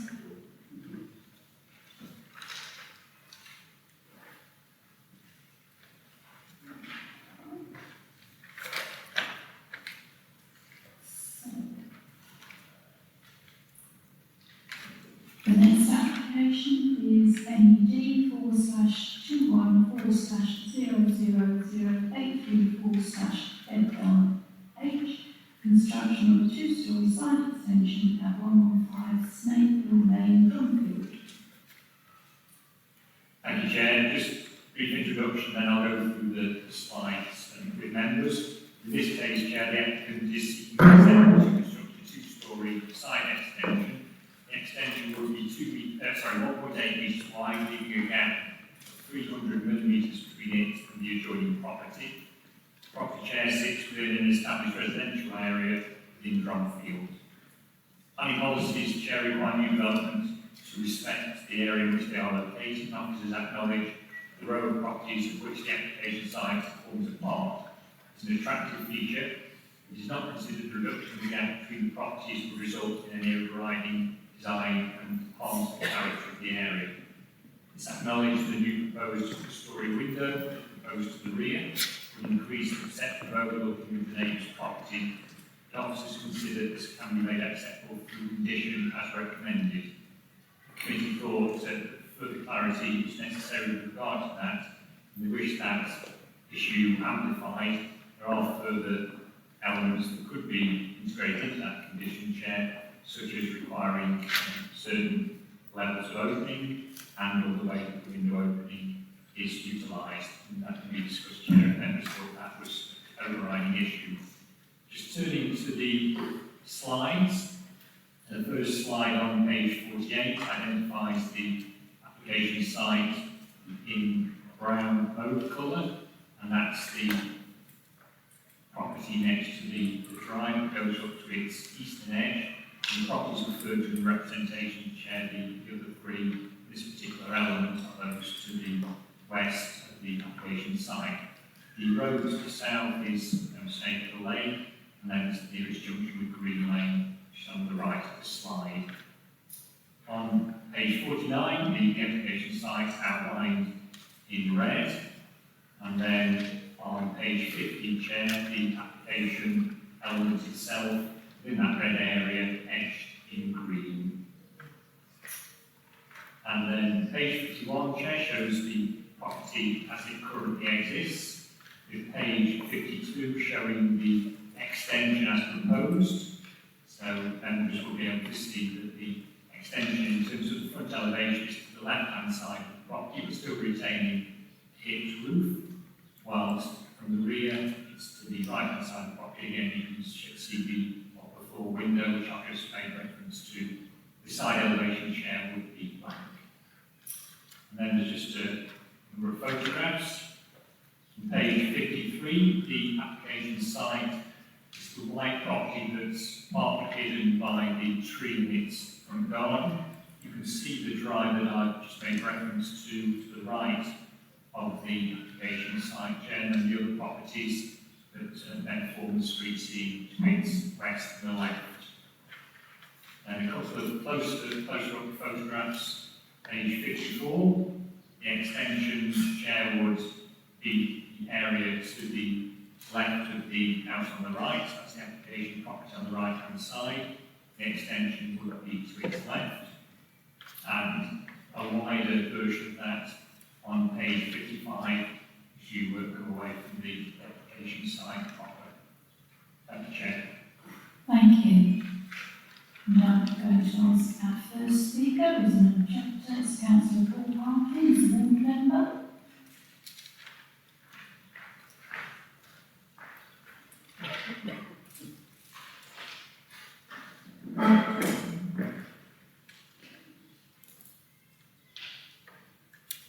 I'm sure I don't have to remind you, you've got 3 minutes. You have 3 minutes. Thank you, Chair. Can you hear me okay? Yes. Super, thank you. Thank you, Chair, thank you, Committee.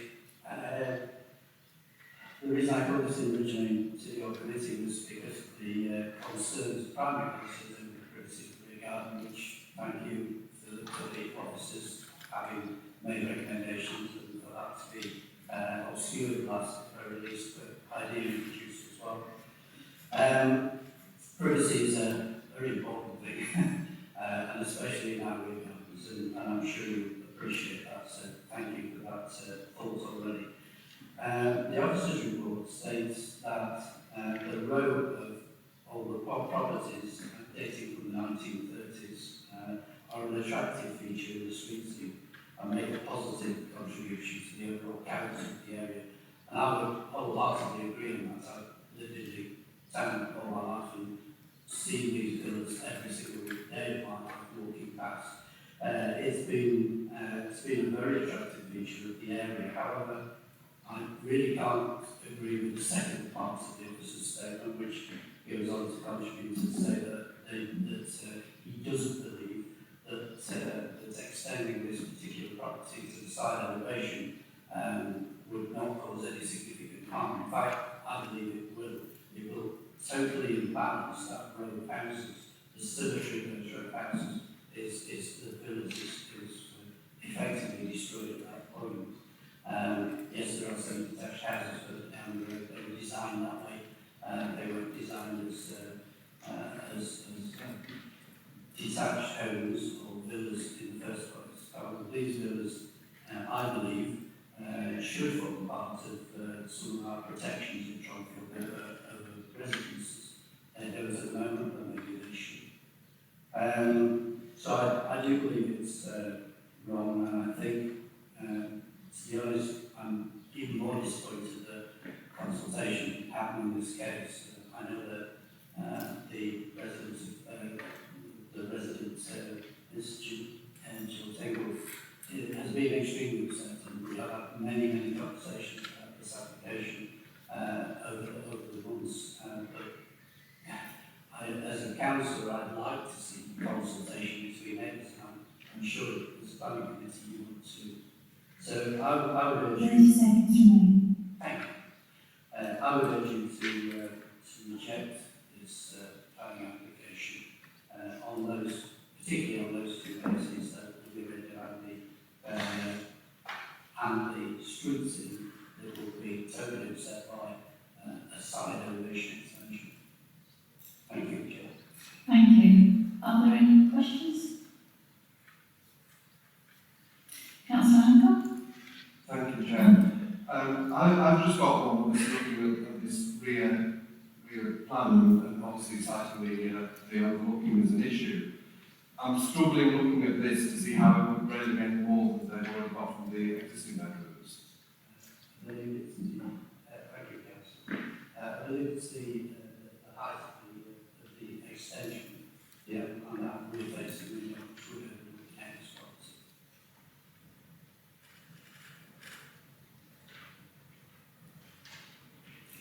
Any further questions? Thank you, councillor. I believe our next speaker is Jack Dickinson.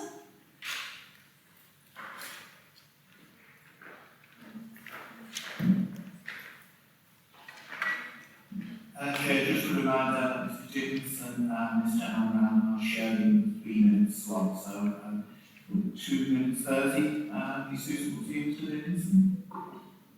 We weren't involved with this on register to speak, I think, so I would prefer, if possible, to take 14 minutes. Is that again, Mr Hanrahan informed us that he was actually speaking on behalf of Ms Tingle with you. If you wish to actually have the whole 3 minutes to yourself, Mr Hanrahan, be comfortable with that? Yes, yeah, we're Okay, thank you. no problem. Thank you. Thank you, Chair, and good afternoon, members. My name is Jack Dickinson. I'm a town planner, and I speak today on behalf of our client Jill Tingle, who owns at 113 St Hill Lane, the dwelling immediately left of the application site as the view from St Hill Lane. We'd like to call members' attention today to a number of concerns.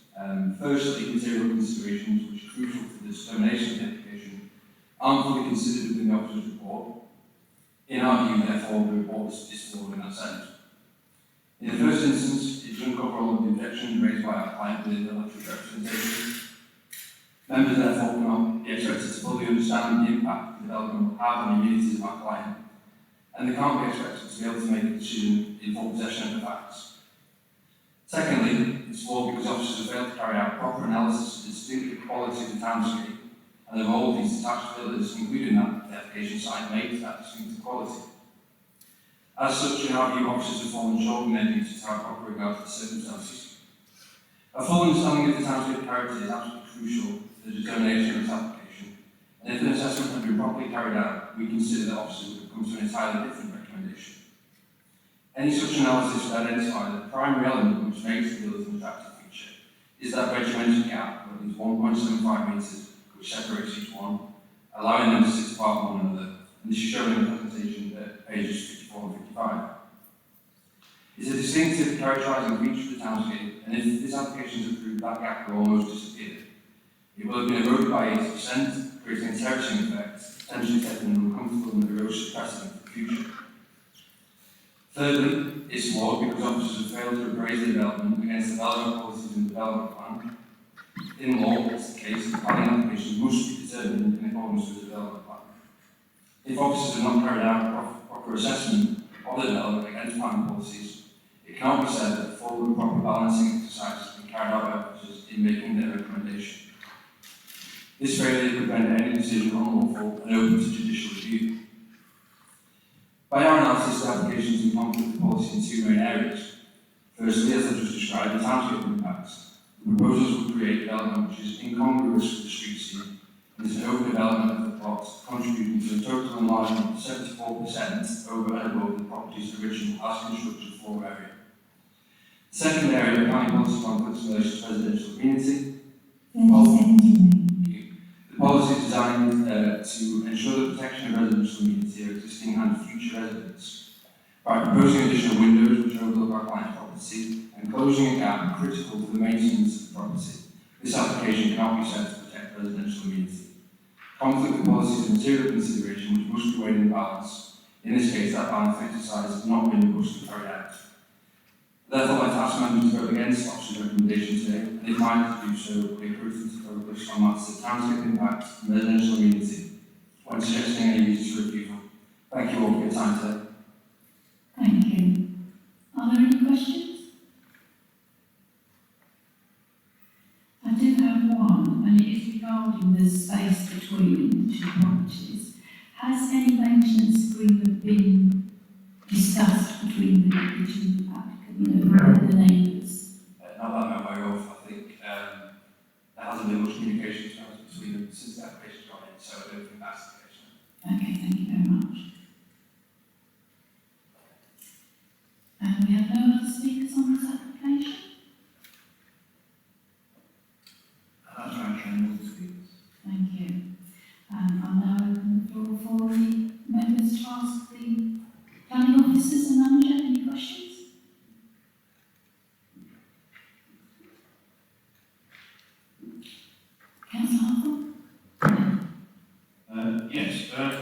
few questions about maintenance, really. With it being a hip roof, obviously the wood room goes all the way around the property. I'm struggling to see if this photograph on page 52 is right, how the property of 133 is going to be able to maintain their wood room. The issue of maintenance of property, Chair, isn't a planning consideration for the committee, Chair. That will be a matter for the parties. Thank you. Thank you. Okay, no further questions? No, I'll open the floor for debate. Councillor Gloucester. Thank you, Chair. This seems a fairly easy one to me.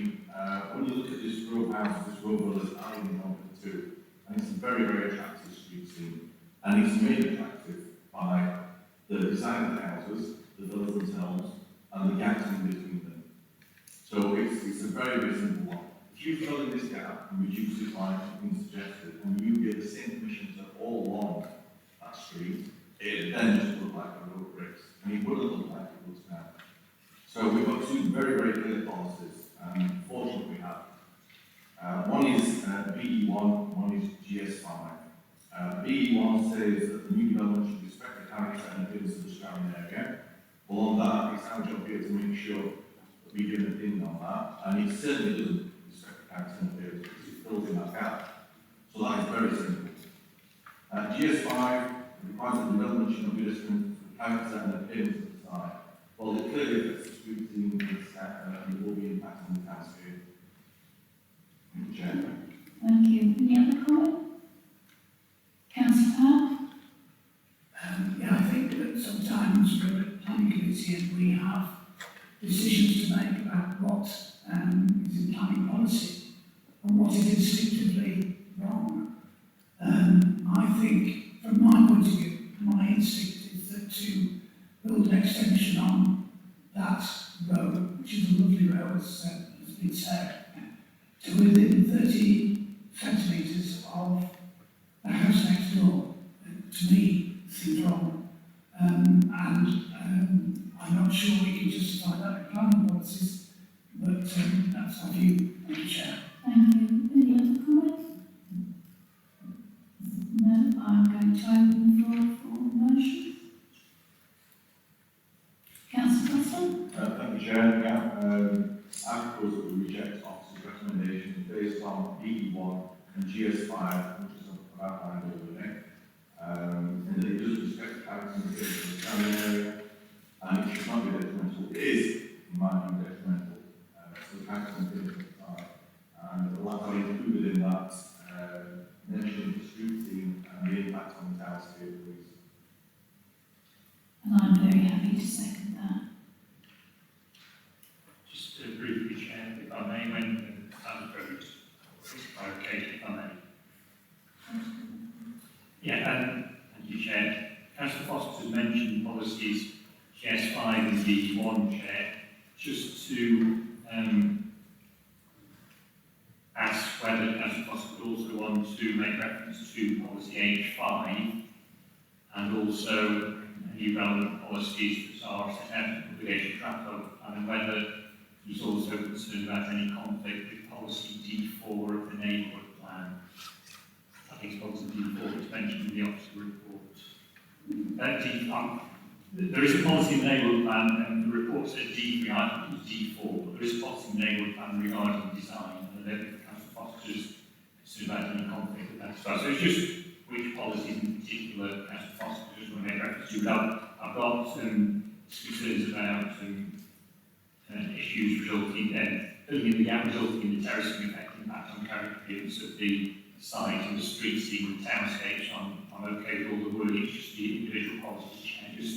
I'd like Councillor Foster to be clear whether he wants to do policy H5 in the example plan, any policies that are critical for the obligation draft, and I can't recall if there is, or you can state yourself, Chair, if the motion was passed, we could clarify, not particularly the neighbourhood plan as well, which just make reference to design. I'm happy with that, but I've got things off the top of my head. I don't know about the neighbourhood plan. I've got that in front of me right now, so I don't know how to reference that. But certainly each one. One after Chair, the motion was passed that the final wording could be in conjunction, consulted with yourself and perhaps Councillor Foster's proposal of the motion, just to make sure we get the wording that the policy is absolutely correct. I'm happy with that. I'll move it to the vote. Okay, Chair, just to be clear then, it's to reject officer recommendations because of the impact, the detrimental impacts that the development have on the street scene and the soundscape, the reasons set out in the discussion today and the policies identified in the discussion today. With the final wording to be determined by the Chair in consultation or the planning manager in consultation with the Chair and move the motion, Councillor Foster. Valid, Chair? Fine, Councillor Foster. We'll move to the vote. Thank you, Chair. Members vote clearly stated for, against, or abstaining for the motion on the table. Councillor Pat Ankers. Apologies, Councillor Ankers, I couldn't vote. Thank you. Councillor Bernardage. For. Councillor Andrew Keeper. For. Councillor Mark Foster. Councillor David Hancock. Against. Councillor Lee Carlson. Against. Councillor Betty Hill. For. Councillor Heather. For. Councillor Mo Potts. For. Councillor Alan Powell. For. Councillor Jackie Ridgway. For. Councillor Diana. For. Chair with 10 votes for and 2 against, 0 abstentions, that motion is carried. Thank you, members.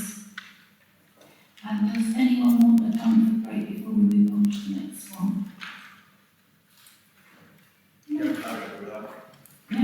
Okay, shall we say we'll be back by 10 past? Thank you very much. Okay, we'll move on to the final application of the afternoon, which is NED /214/00083/FLH Drumfield.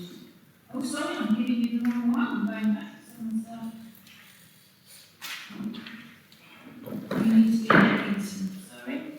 So it's NED /20/0/01305/FL, application for the demolition of the former public house, Butcher's Arms, and the erection of 4 3-bedroom dwellings with associated off-street parking and garden areas and enclosures for footpath, Eckington, FB 52, and I'm going to hand this over now to the officers. Thank you, Chair. Apologies. Chair, in this instance, the applicant seeking consent to demolish the existing Butcher's Arms and replace it with a row of terrace 3-storey properties. The site is located within the second limit of Marsh Lane and the Moss Valley Conservation Area. As a result of development proceeding, a footpath will need to be stopped up. The site occupies a prominent position at the road junction of Ford Road with Main Road, and residential development otherwise borders the site. Officers consider, Chair, that the principle of development is acceptable in this location. Officers also consider that on balance the building is a non-designated heritage asset, and that its loss overall is not overriding. The design of the new dwelling is likewise considered acceptable in keeping with the character of the conservation area and ensuring that it's preserved.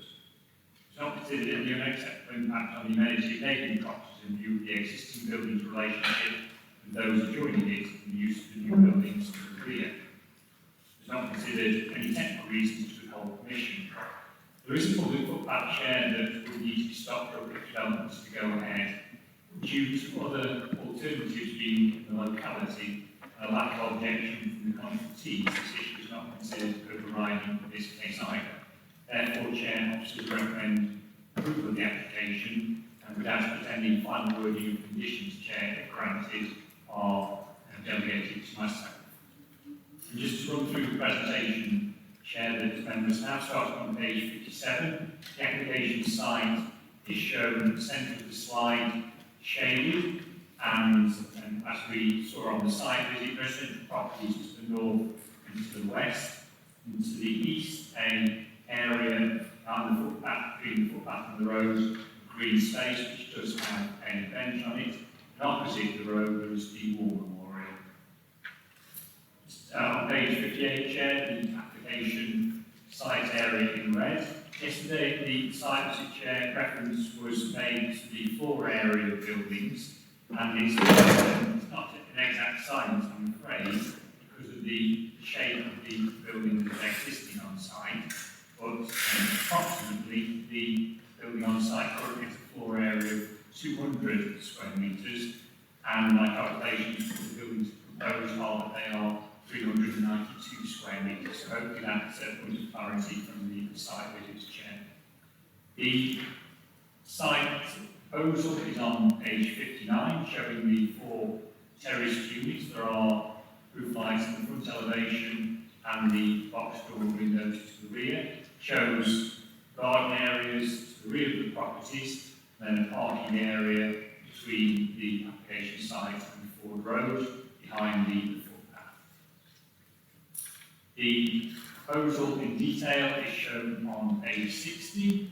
Shows the 3-storey units, 4 terraces together with gables to frontage, and the roof lights you can see in the roof, and then to the rear, 4 box dormers, as you can see them there.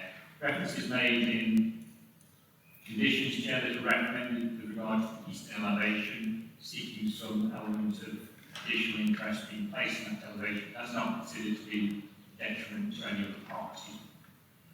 And then finally, Chair, we have some photographs. Here on page 61, that's a photograph of the existing Butchers Arms buildings. You can see comprised of stonework and slate roof, as is proposed in the application detailing.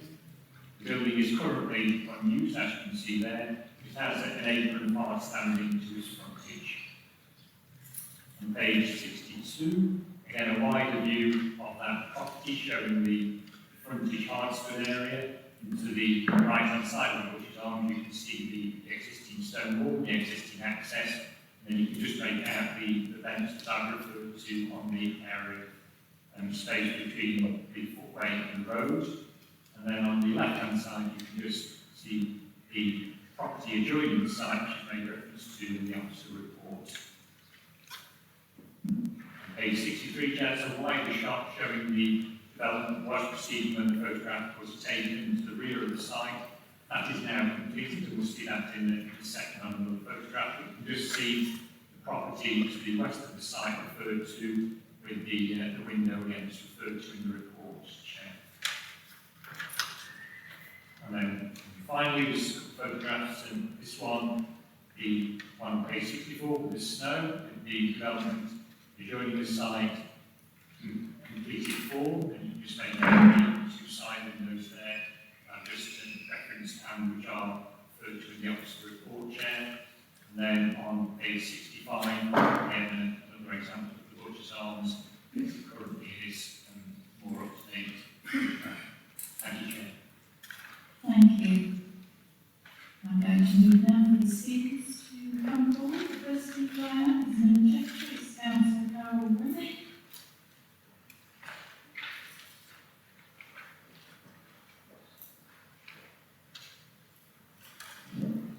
I'm sure I don't have to remind you, you've got 3 minutes.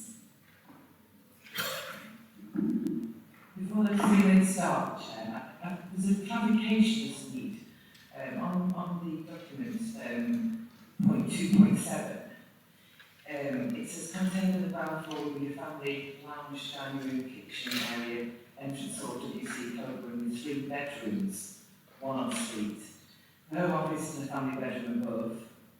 Makes 4 bedrooms, a 3rd bedroom en suite proposed on the 2nd floor, makes that 5 bedrooms, and an office, which could be a bedroom, makes that 6. So is it a 3 bedroom, 4 bedroom, 5 bedroom, perhaps 6 bedroom dwelling? I suggest, Chair, that that's answered during the questions to officers. If Councillor Redwood could just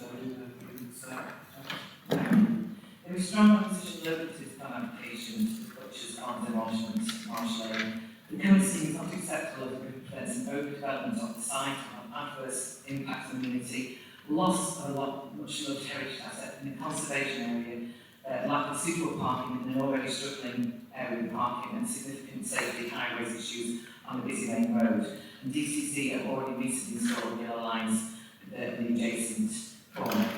There is insufficient parking on the site for these dwellings, and this brings concerns of safety with the already busy junction with a school park in close proximity. The plan only offers 2 car parking spaces per house, and this is a small rural village where 85% of residents go to work by car because public transport is so limited.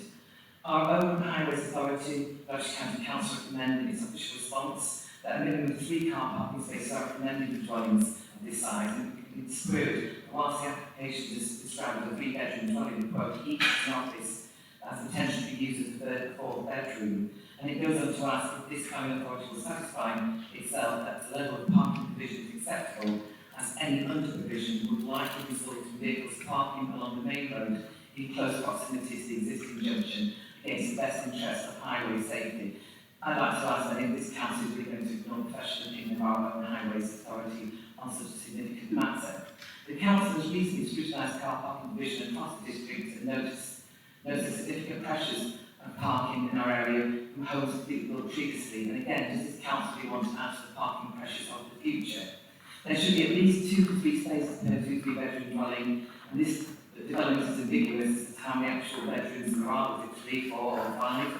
I feel this will further add significant pressure on a busy road directly opposite a bus stop near the school and will not only cause traffic flow problems, but the danger of access to the site is on a busy main road, and Derbyshire County Council knows that each parking bay measures only 4.8 and states it is recommended that these parking should be 5.5 metres. They go on to say that turning associated with car parking spaces 3 and 6 appears somewhat constrained. The proposed dwellings are too high, too close, not affordable, not in character with the local street scene, and particularly as this site dominates a prominent corner of the village. This application will have significant impact on the immunity of local residents, including loss of privacy to nearby households. And this planning authority has already been criticised by the Ombudsman. For these developers, the site behind Butcher's Arms is local privacy, which we are now to pay compensation for, and therefore have no confidence in us for the consultant advising on the granting application of this actual approval. The designs of the dwellings are not considered to reinforce the local distinctiveness and do not provide an attractive alternative in the conservation area, which must be preserved. Whilst the delegate was on heritage consultant, obviously the value played by the client does not want it to be sorry? It's fine. Oh, sorry. Are there any next questions for Councillor Rennie? Councillor Munster? Thank you, Chair. Question, Councillor Nick, on just sort of what we're talking, we were speaking about earlier. We've got it's down here, it's 4 3-bedroom dwellings. Where's the confusion on that? Well, it says the clarification is for 3-bedroom dwellings, but actually there's also reference to that one, another room that could be an office, I think, on one of the floors. But then actually reading this application form, it talks about 3 bedrooms plus 1 bedroom plus another plus an office. So I can't work out now if it's 3, 4, 5 or 6 rooms that could be considered bedrooms, which would completely destroy the fact that 2 parking spaces we believe is not adequate. And actually we're looking at a 6 5-bedroom potential house, then it's certainly adequate. So it's the fact that it's the overdevelopment of this site, and it goes against the fact that Highway has already said that the parking is a little bit too small, 5 or 8 1 5.5. It's overdevelopment by a long way. If anything, it should be 2 houses, not 4 houses. It should be not 3 bedrooms. And that's what I'm concerned on. We were looking on balance, and finance to put that on balance, so it needs heritage aspects on balance, but it merits the parking and the highway safety.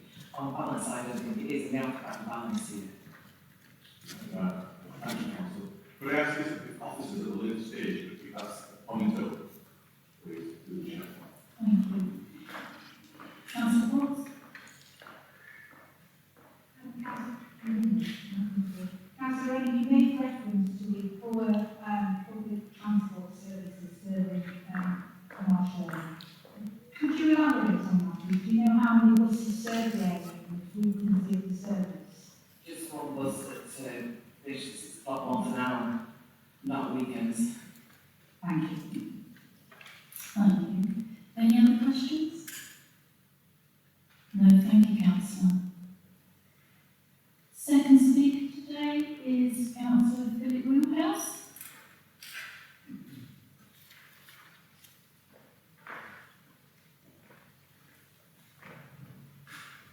Good afternoon. Thank you for allowing us to speak today. With regarding the demolition of the Butcher's Arm, I'd just like to take you through the procedures from 2004 to the current day. Within 2004 and 16, there were 5 applications for changes to the Butcher's Arm, ranging from rear extensions, felling and pruning of trees, and these were all passed by NEPC Planning Department, but conditions were attached referred to the preservation and enhancing of the character and appearance of the conservation area.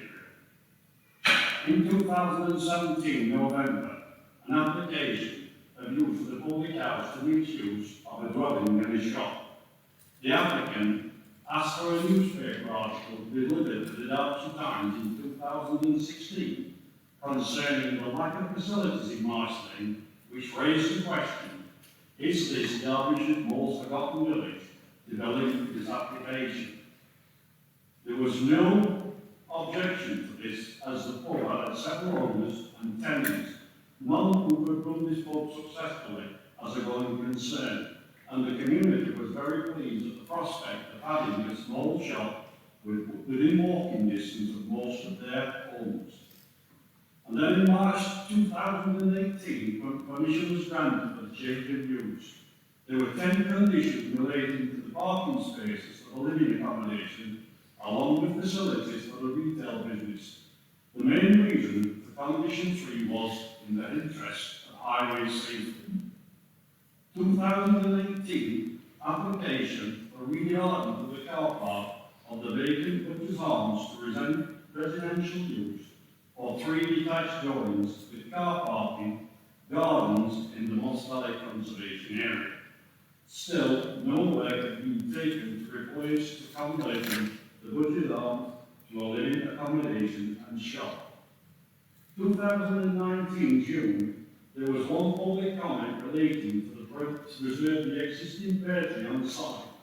The application was granted with a list of conditions including space to be provided for storage of plant and materials. The site should be retained free from any impediment to the design designated use throughout the construction period. Any footpaths or highways should be reinstated.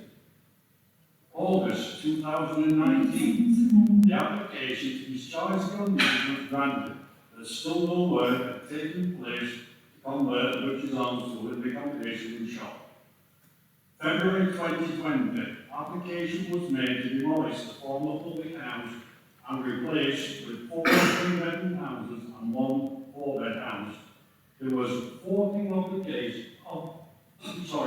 objections and 1 Price Council objection. The application would be reviewed in May. Thank you, councillor, that's fine. Another application. Excuse me, you finished, sir, sorry. Sorry? You finished, your time is up.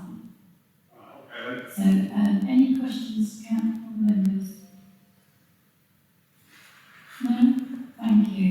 Okay, thank you very much. The next speaker I've got down is Gillian Meek. I'm not sure if she's here yet. No? Thank you. We'll move on to the next one then. Christine Gay.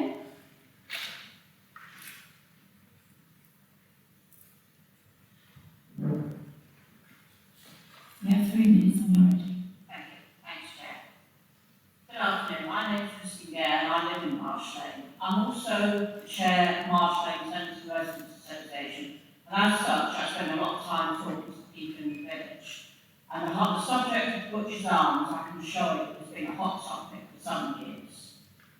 The Butcher's Arms Park is a highly visible old stone building at the centre of the village. It's opposite the War Memorial, and as such, it's been the subject of many Christmas cards, postcards, and no doubt photographs as well. The original, as Philip referred, the original change of use application was to convert it to a shop and dwelling. And pretty much everyone thought that that was a really good idea, because we lost our shop and post office some years ago, and, you know, we don't have anything else in the village. And I think, certainly for my case, that's why I didn't object to the application for change of use, and then the application had the 3 houses on the car park, because I still thought we were going to get a shop. But now, we're looking at an application for 4 large houses, none of them affordable, in a development, sort of development I think is better suited to the outskirts of a built-up area, and not the centre, the focal point of a village. It will completely change the look and feel of that part of the village. And also introduces another road near a very busy junction and positive parking. We've had endless problems with parking and heavy traffic. It's a bus route, although not a very frequent one, and it's also a lot of agricultural vehicles. I'm also very concerned about closure of the footpath. Village of Marshlade is proud to be part of Moss Valley, and we're very proud of our network of footpaths. In fact, earlier, recently, we managed to get a footpath on the outside of the village reinstated and properly signposted. And so it's really, really disappointing to think that we're going to lose this one. Finally, I'd just like to say that I do understand that planning is subject, to strict guidelines. But I do feel, and I think a lot of other people in the village feel that we've been almost tricked by this sequence of applications. That's what I would say. Thank you. Thank you. Are there any questions? I've got one for you. You mentioned footpath. Is it open at present time? Is it in use? No, it was temporarily, supposedly temporarily closed while the construction of the 3 houses was done. At the end of that period, I did contact the council that it wasn't going to open, and it's still closed as we speak. Thank you. I've got just one final speaker, and that's the agent, Jim Lomas.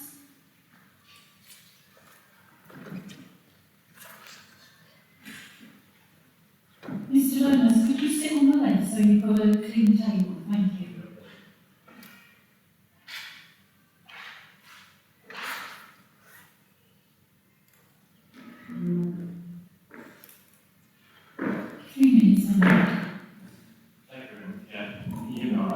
Yes. Thank you very much. Well, good afternoon, everybody. And, pleasure to have your planning committee again. I like one.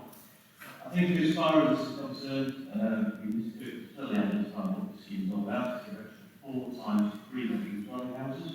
Yes, they're not inside the building. Still very much part of the existing development, particularly given the new world that we're all having to work with. We clearly see it's a brownfield site. Advice and policy sense of the redevelopment of brownfield land as opposed to housing development.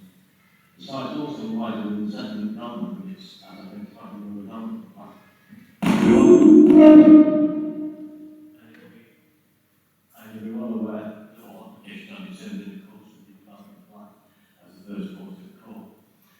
So far as the design is concerned, this has evolved through a few of your offices, and certainly we've taken account of the character of the area. The area is also what makes it quite clear is a mix of developments, a mix of buildings, a mix of materials, a mix of designs.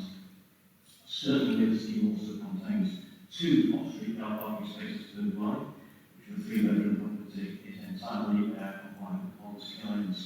I note that there are no restrictions from the county highway regarding the parking arrangements or the tenant facilities on the site. You'll also note that there's actually closed down the front highway access points that currently exist the frontage there. You'll also see that the yard includes boundary walls to the frontage and therefore obviously restrict parking to the front particular road, which can go over the night is a rather busy highway. In terms of impact on immediate neighbours, there's adequate separation between properties, certainly compliant with the guidelines supplied by this authority, but we know overbearing, no overlooking, and certainly as far as the land use is concerned, residential properties are certainly far more compatible with surrounding residential properties than would be, as well as one of our constantly owners, noise, light activity, etc. So therefore, residential members will actually be enhanced as a result of this scheme. We'll also note that there's significant increase in the amount of greenery on on the site. There are front gardens, rear gardens, and you visit the site, you'll see that the site's in slightly hard surface, so therefore there's going to be a net biodiversity gain associated with the gardens. That is also significant measurement in terms of the overall environment of the particular site. It is actually considered to be a relatively sustainable location. There are some basic amenities around the community. Thank you very much. For exception, there were shops, but the Surrey Primary School, good access to the secondary school, Edmonton and water services. As your officers clearly suggested, there are no technical matters here. The site is entirely compatible with national planning policy, and as a consequence, I vote to support your officer recommendation this afternoon. Obviously, I'd like to answer any questions that you might wish to pose to me. Thank you very much. Thank you. Are there any questions? I have one, and it's a real thing for me. You have square boxes on the back of set into the roof on these proposed applications. At the front, you've got gables. Is there any reason why the gables couldn't be at the back as well to make it more enhanced with the building? Certainly, it's an area that we spent considerable time talking to your advisor and officers about. The small level windows at the rear, and they are relatively small level windows which have a shallow pitch roof, are constructed materials which will blend into the roofscape. Are going to be very, should we say, not very visible. I think we want the gables to be reduced to the rear from the forward road. The gables to the frontage, that comes to the frontage because that is the primary elevation of these buildings. And we certainly felt that reducing the gable feature, which is not an uncommon feature in that particular part of Marsh Lane, would actually complement the primary elevation. The rear elevation also got the drawings provided in the package, contains far more regular shaped pattern. As a consequence, we feel that's more compatible with the design of the rear elevation of the houses. Thank you. Thank you. Are there any other questions? Councillor McGinn? Well, can I ask why you haven't considered converting the very attractive stone buildings there already? The stone building has been examined by independent surveyors. It's in a state of repair. I've actually visited the building, I'm not a surveyor, so I'm not engineer, but certainly some of the few sites within that particular building are very concerned themselves. There's a reason experience working in the town here. Certainly in terms of the removal of that particular building as well, it has been considered in the past and certainly as far as we may know, concerns or raising concerns over its removal of the previous decisions made. But from a structural point of view, we have been independently assessed and the building is not economic repair. Thank you. I've got one other question. The stonework, some of the old lintels, etc., would they be able to be incorporated if the applications passed? Indeed, one thing we have raised is looking at the stone boundary walls to the site frontage. Some of the stone is in reasonable condition and we're looking to recycle that stone to form the new stone boundary wall to the marshland frontage. Any other features that can be incorporated in a certain condition with the 17 suggested to you by your officers is looking at some further treatments to the east facing elevation. I have discussed this with the clients as we've seen the officer report and we think there may be scope to incorporate or some scope to incorporate some of those features into that eastern elevation. Thank you. Any other questions? No, thank you very much. Thank you, Lisa.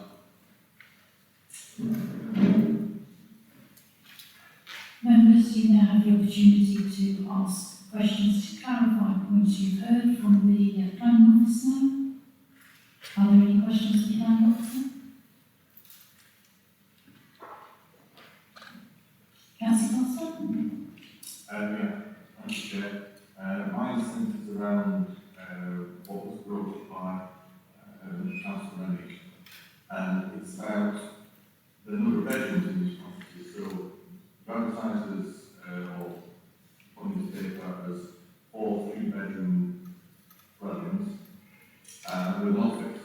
And I think Mr. Lund's point about, we live in a changing environment and people now sometimes work from home. What concerns me is the actual difference between this office and a 4th bedroom.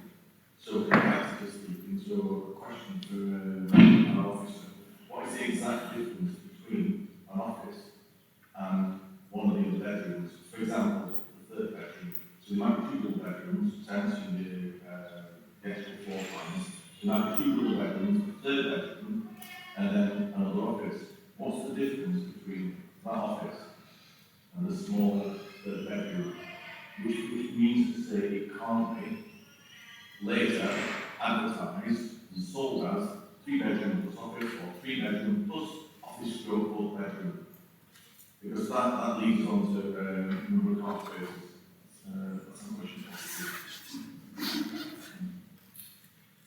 Just in terms of the issue of the floor plans, first of all, I apologise if paragraph 2.7 is a bit difficult to follow, but what we've sort of set out is that there are 3 bedrooms shown on the drawings, as just Mr. Lomas talked about.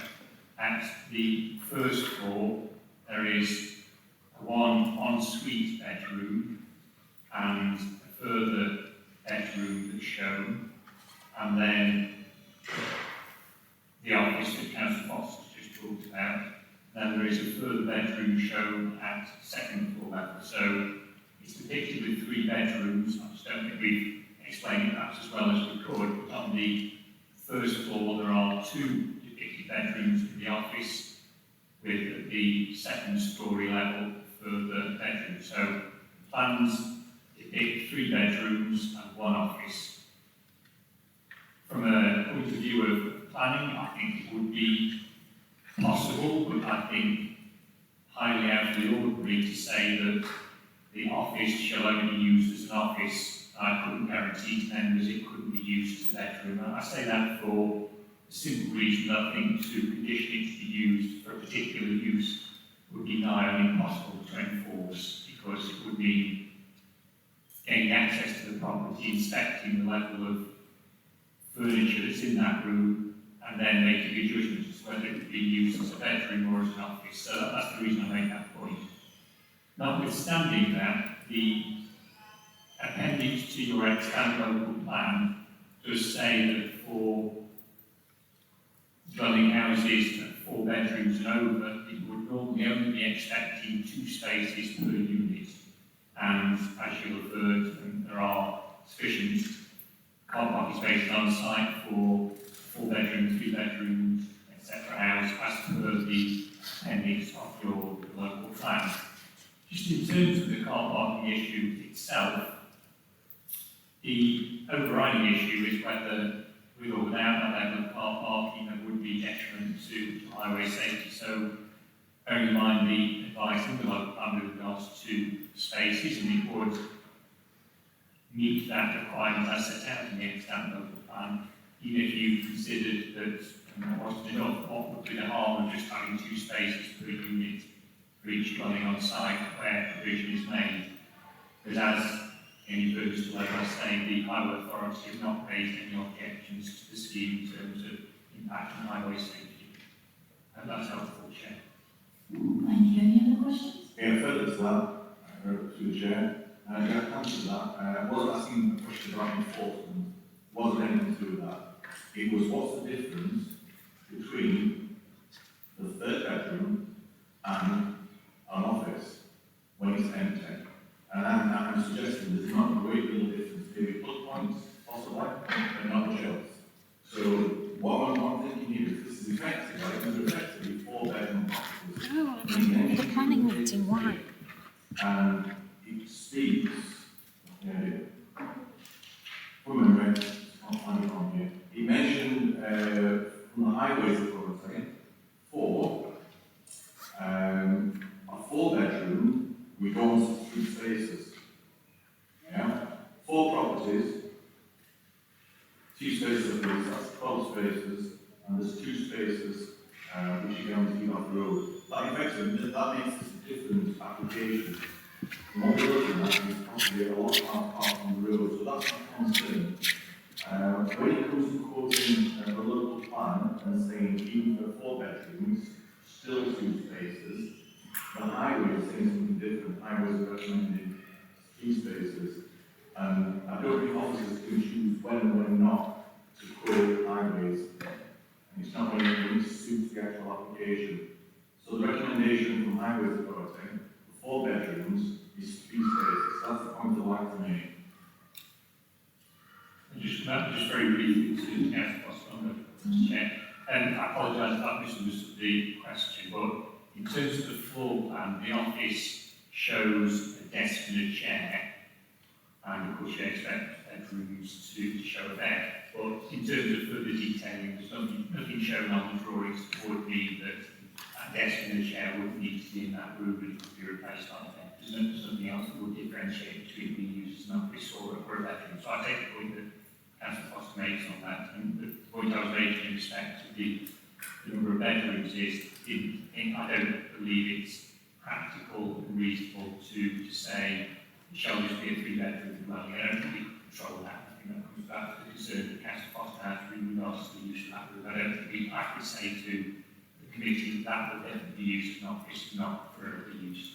Just in terms of the issue of car parking, again, it's for the council to interpret the advice that's given to it on technical matters, in this case, the Highway Authority and its assessment. The Highway Authority does have different standards, and yes, it does recommend 3+ parking spaces for the larger unit. We always take the view that, as set out in the local plan, the appendix sets out what we would normally look for. But then you do need to make further judgments, as Councillor Foster's going on to do, that irrespective of the advice that there is in the local plan, you need to make judgments as to whether you believe, in this case, the proposal is satisfactory from a highway safety point of view. If you believe there is evidence to take the view that there will be an impact on highway safety from this instance, from possibility of manoeuvring onto and off the highway and or parking on the highway, and that causes a severe impact on highway safety, and that needs to be consideration may lead you to a different conclusion on the application. That's a proper consideration that you need to take into account. To the Chair, I really appreciate that. Thanks to the town on that. It is important, and where I was leading to, if you bear with me, I'm not clear at this point, but where I was leading to is, it's a very difficult place, that junction. It's a very, very busy junction. I don't go that way to work every morning, and there's no traffic pulled out of that junction on that corner. So if these were 4-bedroom properties, and there were to be 3 cars per household, and you're parking on that bend there, that's going to be very, very difficult. For me, it's an active way to work. Well, into the future, but it's a consideration now. Think about. Thank you. Any other questions, Councillor Pickett? Councillor Armitage? I'm just concerned about the actual square footage. Currently, I think said it's 200 square metres now, and it would be 395. Can you confirm that, Adrian? Because I'm just worried if that's overdevelopment of the site and a conservation area. And first of all, Chair, hopefully I made the point in terms of the measurements, that their measurements are rather difficult to measure building, as it's got various elements to it. So it is an approximation in terms of the existing floor area. But what I would say is that in terms of the floor area, it's the officer's view that the floor area proposed exceeds that of what's on site at the moment. That doesn't necessarily lead you to the conclusion that it is overdevelopment. You need to make that judgment, because the fact that a building there, particularly floor size over and above what there is on the site at the moment, doesn't necessarily mean it's overdevelopment.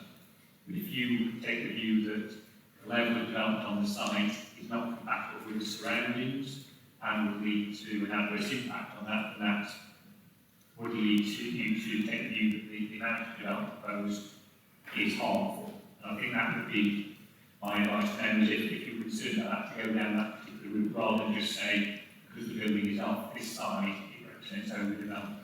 Because as set out in the report, the garden areas do meet the minimum standards for provision of garden areas. There is parking available, so it doesn't necessarily lead, because the building is off this side, it is unacceptable. We need to demonstrate some harm from that. Yeah, I think that's helpful. Thank you. Any other questions? Councillor Armitage?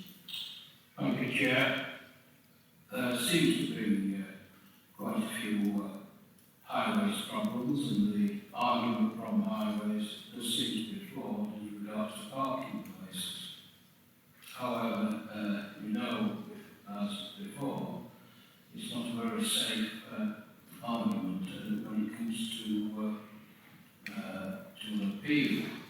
But let's have a look at paragraph 7.6. It says about the former house, public House lie on the boundary of the Moss Valley Conservation Area, and therefore LP policy P11 and PDOP policy SDC are relevant.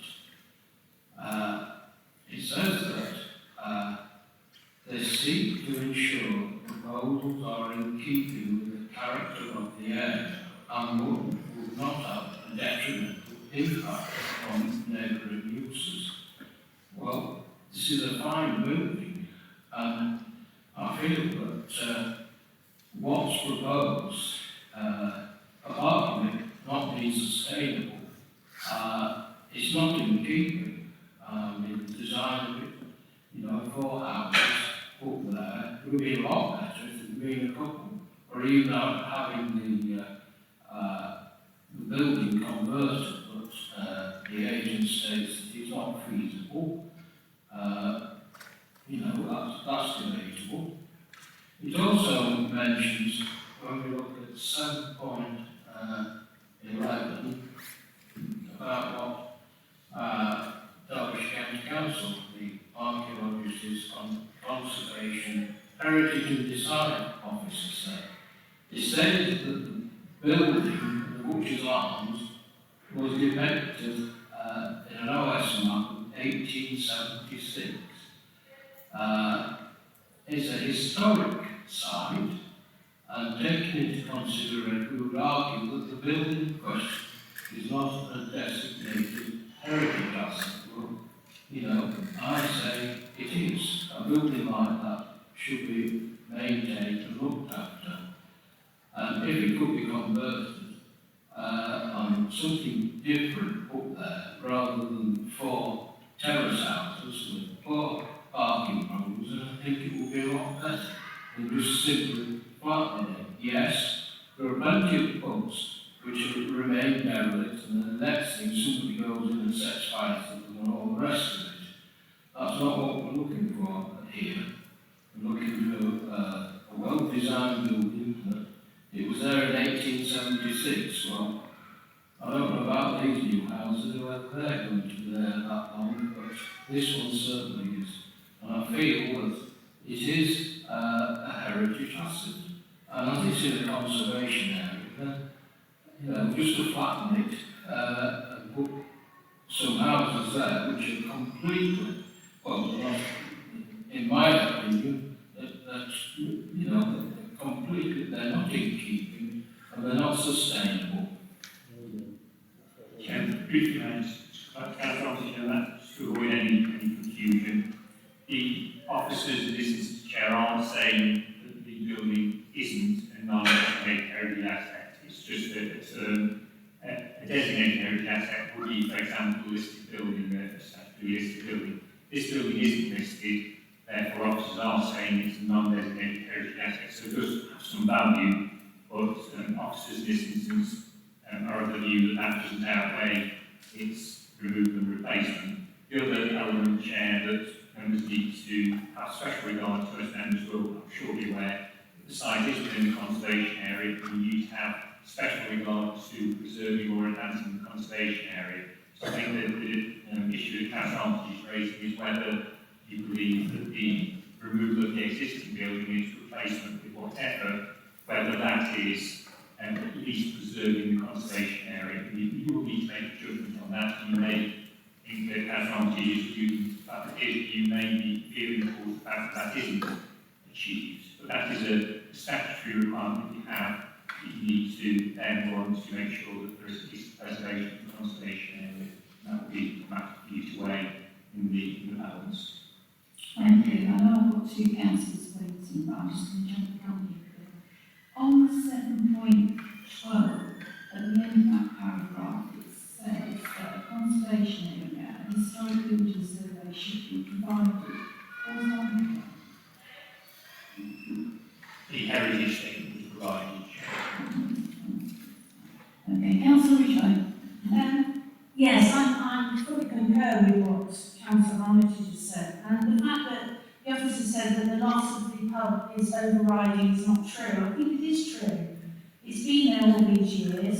And I think if the developers have said, right, okay, part of the pub isn't, you know, we can't do anything with, but we can do something with the other part, maybe then, you know, this application may have been sort of taken better if they knew that some of the pub would be safe. Because it is part of Marsh Lane, it is Marsh Lane itself, and I think to see it go and have no part of it there at all is going to be very sad. Thank you, Councillor Cooper. Thank you, Chair. Along the same lines, and I've got great big sympathy with Councillor Armitage. For me, what it's been replaced by is taking away so much from that area. It doesn't sit well with me at all, so that's all you want to say. Thank you. Any more questions for the officers? No, thank you. Thank you, officers. I'll open the floor for debate or comment. We've had 2 comments already. Councillor Cooper, in the floor. Councillor Hancock. Thank you, Chair. I mean, picking up on the comment that's been raised quite a lot about the parking issue, and we're focusing on the number of bedrooms, but the fact that we've actually got office space actually makes it worse, because we could have fires going into these houses all day long, we could have meetings being held there, so in my head, the lack of parking provision is actually perhaps the more significant concern than that even the highways authority are presenting here.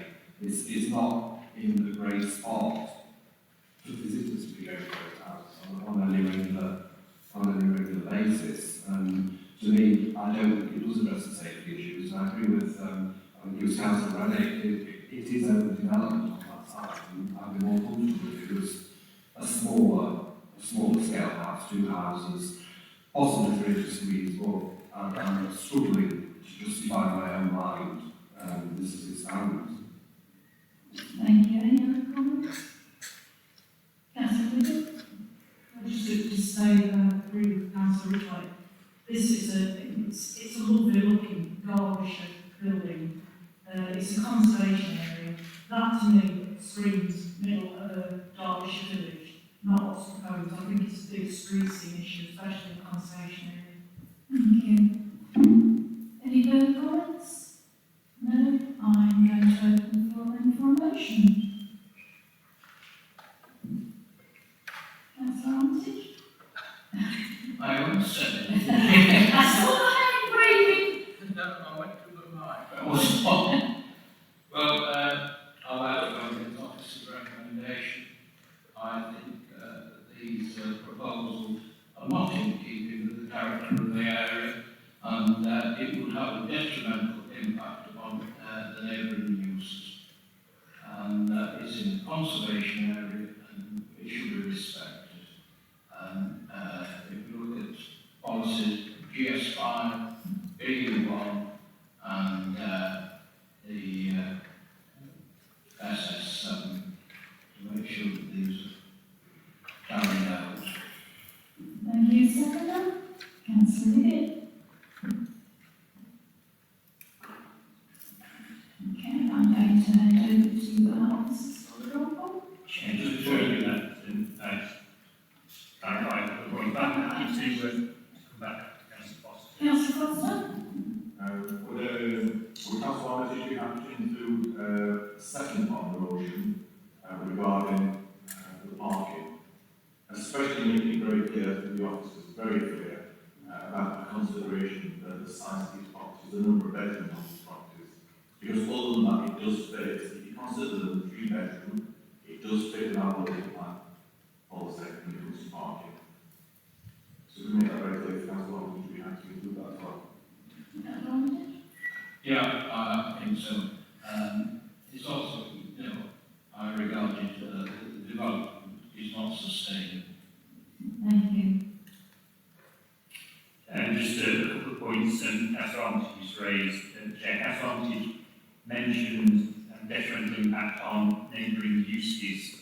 And I wondered if he really means that, or does is his concern about the design of the loss of the pub and its replacement of the buildings that are proposed, their design, detrimental impact on the conservation area as well as the character of the area. How does query whether it is detrimental impact on neighbouring uses.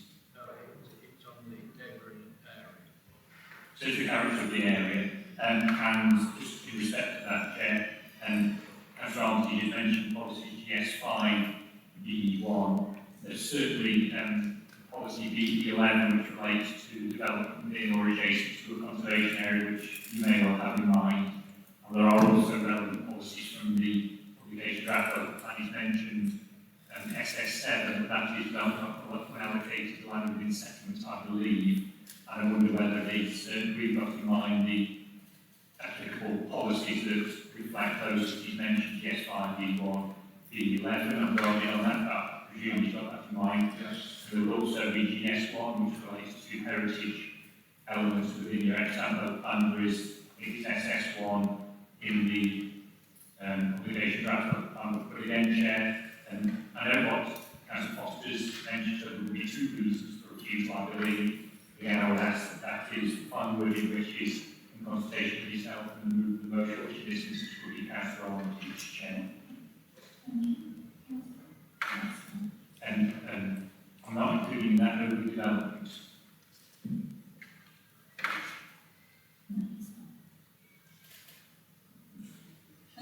So the essence then, Chair, that the motion will be to reject Officer's recommendation to not approve the application, essentially because of the detrimental impact on the neighbouring conservation area and also the impact on road safety. Are there two essences on it?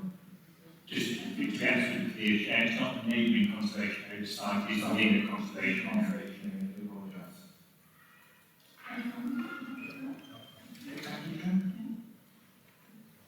I'll put it to the vote.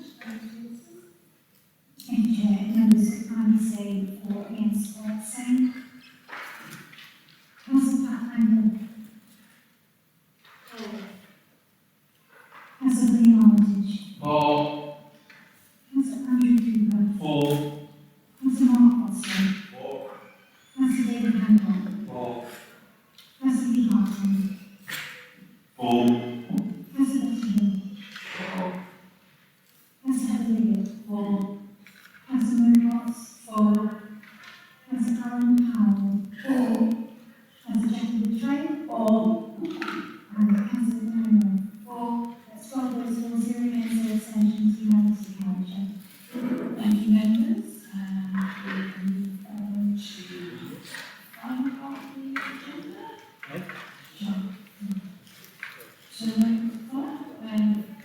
the last application was actually withdrawn from the hearing back in July, and item 10 is planning appeals. I'll now call on the planning manager to explain our next report. Appeals lodged and determined. I have no great intention to make any comment on this particular report. The three appeals dismissed are set out on page 126. They don't raise any significant policy considerations that I believe members need to take into account. But members will have received all the various decision notes. I hope that's still the case, and I know there's been some changes made to the committee, but I hope you're all receiving those. In July, Chair, there are some interesting and useful planning appeal decisions that will be reported to you. We may have a longer debate at that point. There are some interesting points that are raised by those, but again, members will be receiving those. I think I'm hoping so to finish your all in particular, which is very interesting appeal decision that I would prefer members to see. We'll now discussion about that in July. Thank you. Are there any questions? No? Ladies and gentlemen, thank you very much. Sorry, can I just bring some, just out of curiosity, just something I've been thinking about regarding the last application that we've had. And my concern is that initially a shop was going to be built on that area, and I think as a planning committee, or I don't know how we can do it, or planning, but for something like that, we should have a contract signed up so that they say that that area needs a shop. It's part of the planning regulation that they have.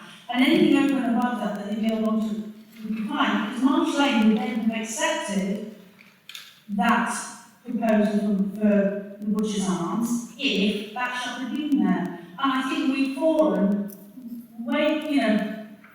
I can't really express myself that well, but what I'm trying to say is that if we had said, right, you want to build a shop there, that area is ideal for a shop, because there isn't one there for those people, then this, I think, we should have a contract signed up by them to say, right, that stays in place, and anything that you build, anything over and above that, then comes to the planning committee, because then that would have been accepted, I know, by the people of Marsh Lane, because that's what they wanted.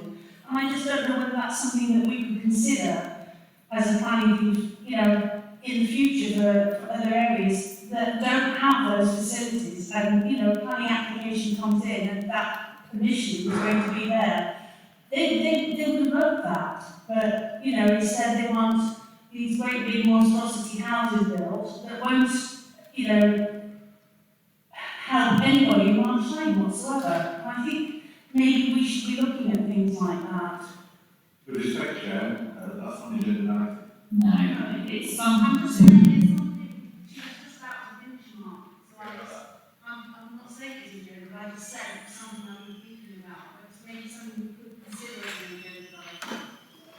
It could be an item that we bring to a discussion group. So just look at there's something. Okay, ladies and gentlemen, thank you all very much and safe journey home.